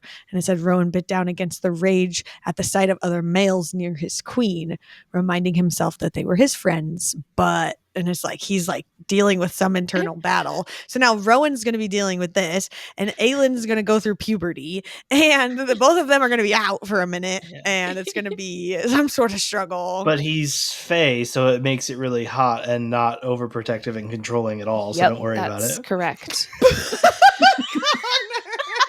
You're just immediately like, yes, that is the truth. She's all he could think about. Every girl wants a guy who gets real mad at any other guy in the room for being there. He's like short-circuiting. It's just like, it screams insecurity. Like, he's like, Yeah. You didn't think you were going to be the guy to end up with her? You're really that worried about every other guy in the room that it makes you angry? Like, well, I think this is more of a biological reaction. It's not Male, really instinct something. Yeah. This is normal. Made up Fae. Bullcrap. I gotcha. Yeah, exactly. You need to read more fairy smut, Kyle. It's literally how it's described in the book. Is territorial male bullshit is how they say it in the book. So even they realize it's some bullcrap that they act that way. But it's excused for them to act like 13-year-olds. They have no choice, Kyle. It's the way that it is. Oh, they have no choice. Never mind. I thought they had 500 years to get a grip. Oh my God, Kyle. Rowan's only 300, so. Yeah. Oh, I'm sorry. He's a bit behind. Yeah. Don't come at Rowan, Kyle. Yeah. Back off. He's the worst. You're the worst. I was absolutely dying, though, when they walk back in and Lysandra's sitting in the bed, like her eyes narrow at Aelin, and she says, "It was the shifter who purred, 'Enjoy your ride.'" She just knew immediately. They literally walked in and she looked at her and was like, "Yep, that happened." Mm-hmm. Well, they said like their smell was going to be different or whatever. Like everyone would be able to tell. But I just love Aelin's response back, which just was, "Isn't that all these Fae males are good for?" It's so funny. But then they do this like long distance FaceTime with Elena, and she long distance FaceTime. The reception wasn't very good.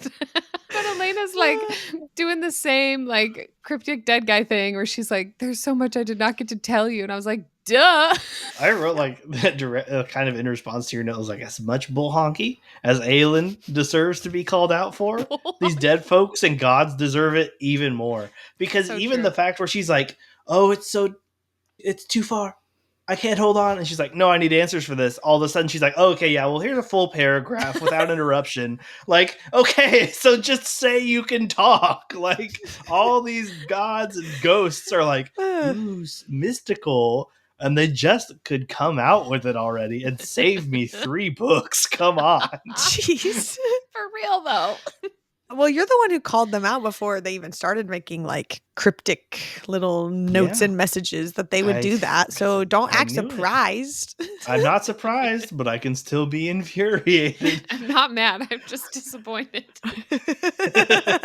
It's exactly what's happening right now for him. But then we do get more information about whatever this lock is, and that she thought it could only be used once, but Elena stole it and used it for herself, basically to lock away Erewhon instead of doing whatever it was supposed to do with the keys. So that's super interesting because she thought it was a one and done type of a thing. And instead it's potentially not. We don't actually know anything because it's still cryptic messages, but maybe it's going to be something cooler than that. I don't really know. And then we get the fact that Mala herself like gave away her immortality to make this lock. So first of all, how awful of Elena to use it when it was supposed to be for the word keys. How even more awful for her to use it when her own mother literally killed herself to make it for one reason. Like that's just like double bad. And great point. Yeah, and like slap in the face of your mom. Like, don't care about you. I'm using it for my own things type of a vibes. Like, not cool. And then, yeah, to find out that Mala Firebringer was Elena's mother. So therefore is literally in her bloodline. And she's referenced as Mala, or like her heart burned as strong as Mala herself, or all the things like I said. So I don't know. Is Aelin like a demigod? Like a, demigod is like your parents, and this is her like great great grandparents or whatever. So is she like a demigod? Like, how does that work? It sounds like a song. Demigod. And then she turns immediately to Dorian and says, like, Mala's blood flows in our veins because that's also his bloodline. And so is Dorian a demigod? And that's like what they're doing. And it said that perhaps both of them had been so considerably gifted because of this. So that's kind of interesting and maybe give some interesting or like some reason why these two have so much power. Also interesting that like their relatives before them didn't have some super huge epic power like that. Yeah. It waited for just these two and they just both happened to be Skips a here at the same generation. time. Skips a couple, I think, but anyways. And then just Aelin just went off on Elena. She was not kind. And it was kind of, it was a really interesting interaction for sure. And then whenever she finally leaves, she just says, I really, really hate that old windbag. And I was like, jeez, Aelin, calm down a little bit. I agree, though. Like No. you said, what a horrible person to do that after her mother did what she did. What a terrible person to do that and then not write it down somewhere so everyone in the future would know what to do. Uh-huh. Like all of those people back then had no good plan, and even without a good plan, they still executed it poorly. And I feel like some of the feelings that I've had towards Aelin, I'm like, okay, well, you just have to be slightly better than them. So it's not The bar that is hard of low. a mark, honestly. Yeah. Yeah, same feeling that I've always had towards all these dead folks. Oh, jeez. Ghosts and such.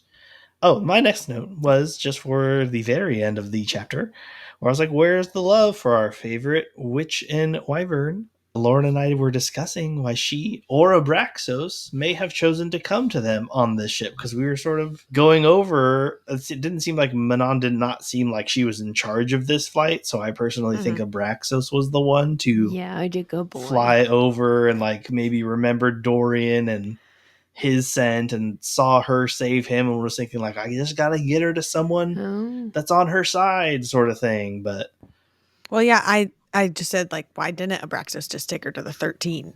Or how did he even find Aelin / Dorian, whichever one he was looking for? So I am wondering now, this just dawned on me, and I actually looked because for some reason I thought it was weird that for some reason I thought like Morath was like way, way farther north. But I just looked up the map and it's actually like almost directly like west of the Dead Islands. So that would kind of make sense that if they left Morath, they just like went straight over. But I'm wondering if when she sent out that ripple of power, if Abraxos felt that and then just like headed that way. Yeah, we said that as well. Yeah, we were talking about it last night when we finished reading, and that was one of the things I had said, like, maybe, and then he just followed the power or something. Yeah, he like knew that it was He'd be familiar with her something, as well. and maybe he thought, well, no, that wouldn't have made sense. But yeah, Yeah, because they don't know where the 13 are. Either that or Manon was slightly awake and, you know, her scent smelling was like, it's that way. Or, that's Aelin or whatever. I can smell you. I was also thinking too, maybe they were heading toward the coast anyway with all the armies and like the That's true. the covens and stuff. If they were like flying around or something, like they'd want to get as far away as possible. So he just like headed to the coast and then just kind of ended up there. And if they were that close anyway, they might have heard the sea wyverns crying and roaring and just thought, oh, those are my friends in the water. They're drowning. My friends. Oh, well, and like, and maybe even like to keep going on that, like maybe they saw the fire maelstrom thing from like really far away. Fire. Big old beacon. Yeah. I don't know. It was just like, seemed very lucky timing. It wasn't immediate, obviously, as that battle happened, and then they go to the beach and they wake up the next morning and then they decide to leave, and then he shows up at the convenient timing for them to be floating away. So I don't know. It's great for the cinema, I suppose, of the moment that he shows up at that exact moment. But I think wasn't it like a whole day after they left? Because I think it said the next day Dorian was at the helm again. Yeah, they were like Oh, out yeah. pretty far, That's I think. true. Yeah. So still though, Good point. But it just ends with the last sentence that was, silence fell on the ship as Manon Blackbeak tumbled from her saddle, falling through the wind and spindrift and hit the water. And that's it. That's all we know. She's, yeah. And then it's over. We did it. the Woo-hoo. end. We did it. We did finish part All right, 1 of let's- both books this week, so that's Yay. We did. exciting. Hooray! Let's move on to our thoughts and theories. Kyle, you're up first. Okay, I think that even though we won't read about it by next episode, Kale and Irene are gonna smooch pretty soon and grow the greatest bond two lovers have ever had in the entire history of Aurelia. Whoa, they got a lot to compete against. That's a big one. Wow. Just rooting for them, you know? Yeah. I do think, though, that, like, I thought as we were going through the episode, I think Kale's probably going to have the same thing he always does, where if any little thing goes wrong, they will probably have backsliding moments of him. They'll have fights and before they figure it out. They're not going to get there next time. Like, it's going to be the next time, oh, yeah, fully committed. I think 1, maybe 2 more little fights.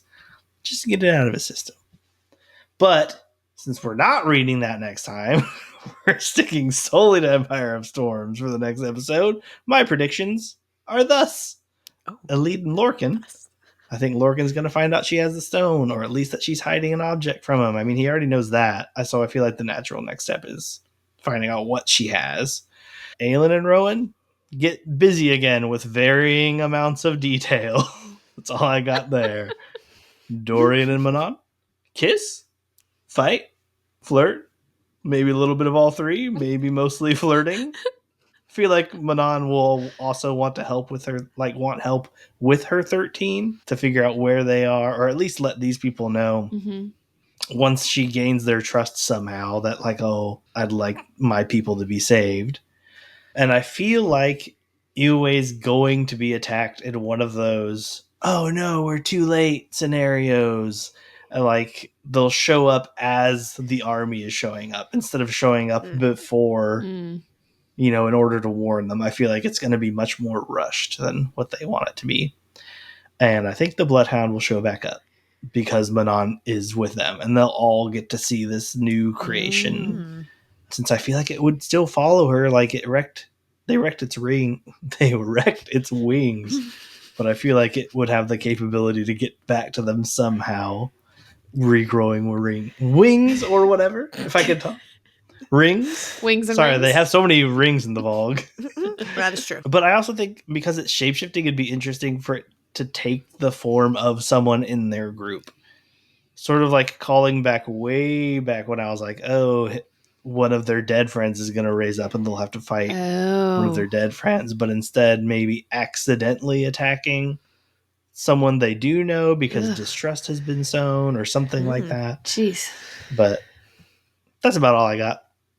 So many people want you to write your own fantasy book after they hear all your thoughts and theories because when they don't come true, they still want to know what happens in your book.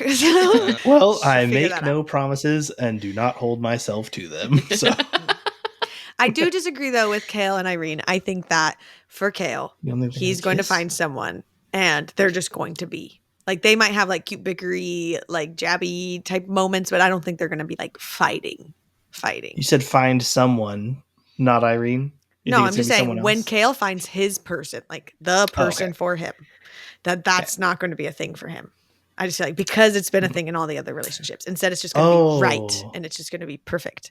And then they I'm won't saying be they're like gonna fight a fighty few arguing. times. I know they're and not then going to. get They're going to together. have like their bickery, whatever is kind of like they do, but not like we're fighting and we don't talk to each other. I'm all for flirt bickering. I know. Flickering. Flickering. It's called. I'm aware. Flirtering. Okay, my thoughts and theories in Empire of Storms. The whole team's finally coming together and they're going to head together to go find the lock. And Manon's going to join the group and it's going to end in some big epic battle. I don't know if it's going to be with Maeve or Erewhon's army or maybe both or something. I would love for them to meet up with Elite and Lorcan sooner rather than later. I just would love that to happen. I just feel like Alene and Lorcan are just like, I don't even know what they're doing. Like, why are they in a carnival? I don't know what's going on. And they just need to be part of the group already and do something worthwhile. In Tower of Dawn, Kale and Irene should just run away together at this point. Like, you're out of all the fighting and all the things that are happening. Just go live your best life. Yeah. Like, you don't need to go back. It's okay. They're fine. You guys are humans. They are literally fae warriors with magic and everything. You're going to be great. Go live your best life in the sunset, ride away together on his wheelchair. I am really sad. I am really sad we don't get to see them for a whole week, though. Right now, they are probably my favorite couple because it's just so cute and flirty and all the things. But I hope they'll be happy in the meantime while we're away. I am glad. And while they're not progressing at all. We have a whole week away from them. That's the longest I'll be without Kale. Kale's always been around. Oh, that's so true. This is a whole week away from Kale since when did we start this podcast? May something? 20 weeks ago. Didn't we go without him a little bit when like Aelin was off in the other land? No, a it had little. like POVs back and forth. Like he would always be there. I couldn't every remember episode. if we had one that was just solely there. I don't think so. Anyways, I am glad though, leaving Tower of Dawn, that I don't have to see any spiders for a week. I'm sure they'll be back. They could end up being the North spiders in Empire of Storms, because that's also a thing. I'm convinced they're not dead, even though Manon or like Abraxos kicked them off the tower or whatever. We've had this conversation. So I guess, and obviously there could be more than that, than the ones that she whacked off the bridge or the cliff. Yeah. I don't like, I mentioned this earlier, I don't like that we don't have a POV of what's happening in Morath. We've just had them up till now, and I feel like we're really clueless of whatever's going to happen. It's trying to like gear us up for some major surprise, which is probably going to suck really bad for all of us. I hope Dorian and Manon officially get together in some way, at least have some cute flirty banter. I don't know. But also like, where's the 13 at? Like I'm like a little worried for them. I hope Lysandra will express her feelings for Adian. But then I wrote that and then I was like, but also like, how is Evangeline? Do we ever get her back? Like, she's cute. I want to hear about her. And then I think I'm okay if Nezrin switches from Sartek to Borte. So just putting that at the end. I don't know. I'm feeling it. I'm dead that you're saying this just because they're going to ride together to a watchtower. Yeah. Hey, I said that Lysandra looked at Adian and they were going to be together, and look at us now. So I'm just saying. To be fair, it took one ride with Sartek for her to look into that as well. That's true. That's true. Yeah. I'm just saying. Anyways, this brings us to the cry counter. I did cry one time when Adian expressed his feelings for Lysandra, and it was so cute, and I loved it. Cute. Did anybody else cry? No. Not unless you count all of the tears shed strictly from tooth pain as I read the chapter. Taking painkillers and drinking ice water, constantly watering from the pain. Kyle has a bad toothache right now. For those who don't actually know that. So he did ask me that. He's like, do I have to add it to the cry counter that I cried while reading? But it was because my mouth. I was like, yes, you did. You cried while reading. Guys, that's a wrap on episode 20. We are officially halfway through the tandem, baby. Join us next week as we will continue with only Empire of Storms, chapters 40 to 51. It's a really long stretch of Empire of Storms. Check out the episode schedule pinned on our Instagram if you would like to follow along. Quick reminder that we do have bookmarks on our website for the Tandem Reading Guide, along with tons of other merch inspired by our podcast and ACOTAR reaction videos. Our website is betweenpagesandfriends.com, linked in the show notes or description box below. While you're there, sign up for our monthly newsletter and check out our Patreon for community and perks. Until next time, stay wordy, stay nerdy, don't stress, and stay blessed. Bye-bye. Bye-bye. Bye, y'all. Bye-bye. The music's playing. Jazz hands. Map hands. Hey. Those aren't spirit fingers. These are spirit fingers.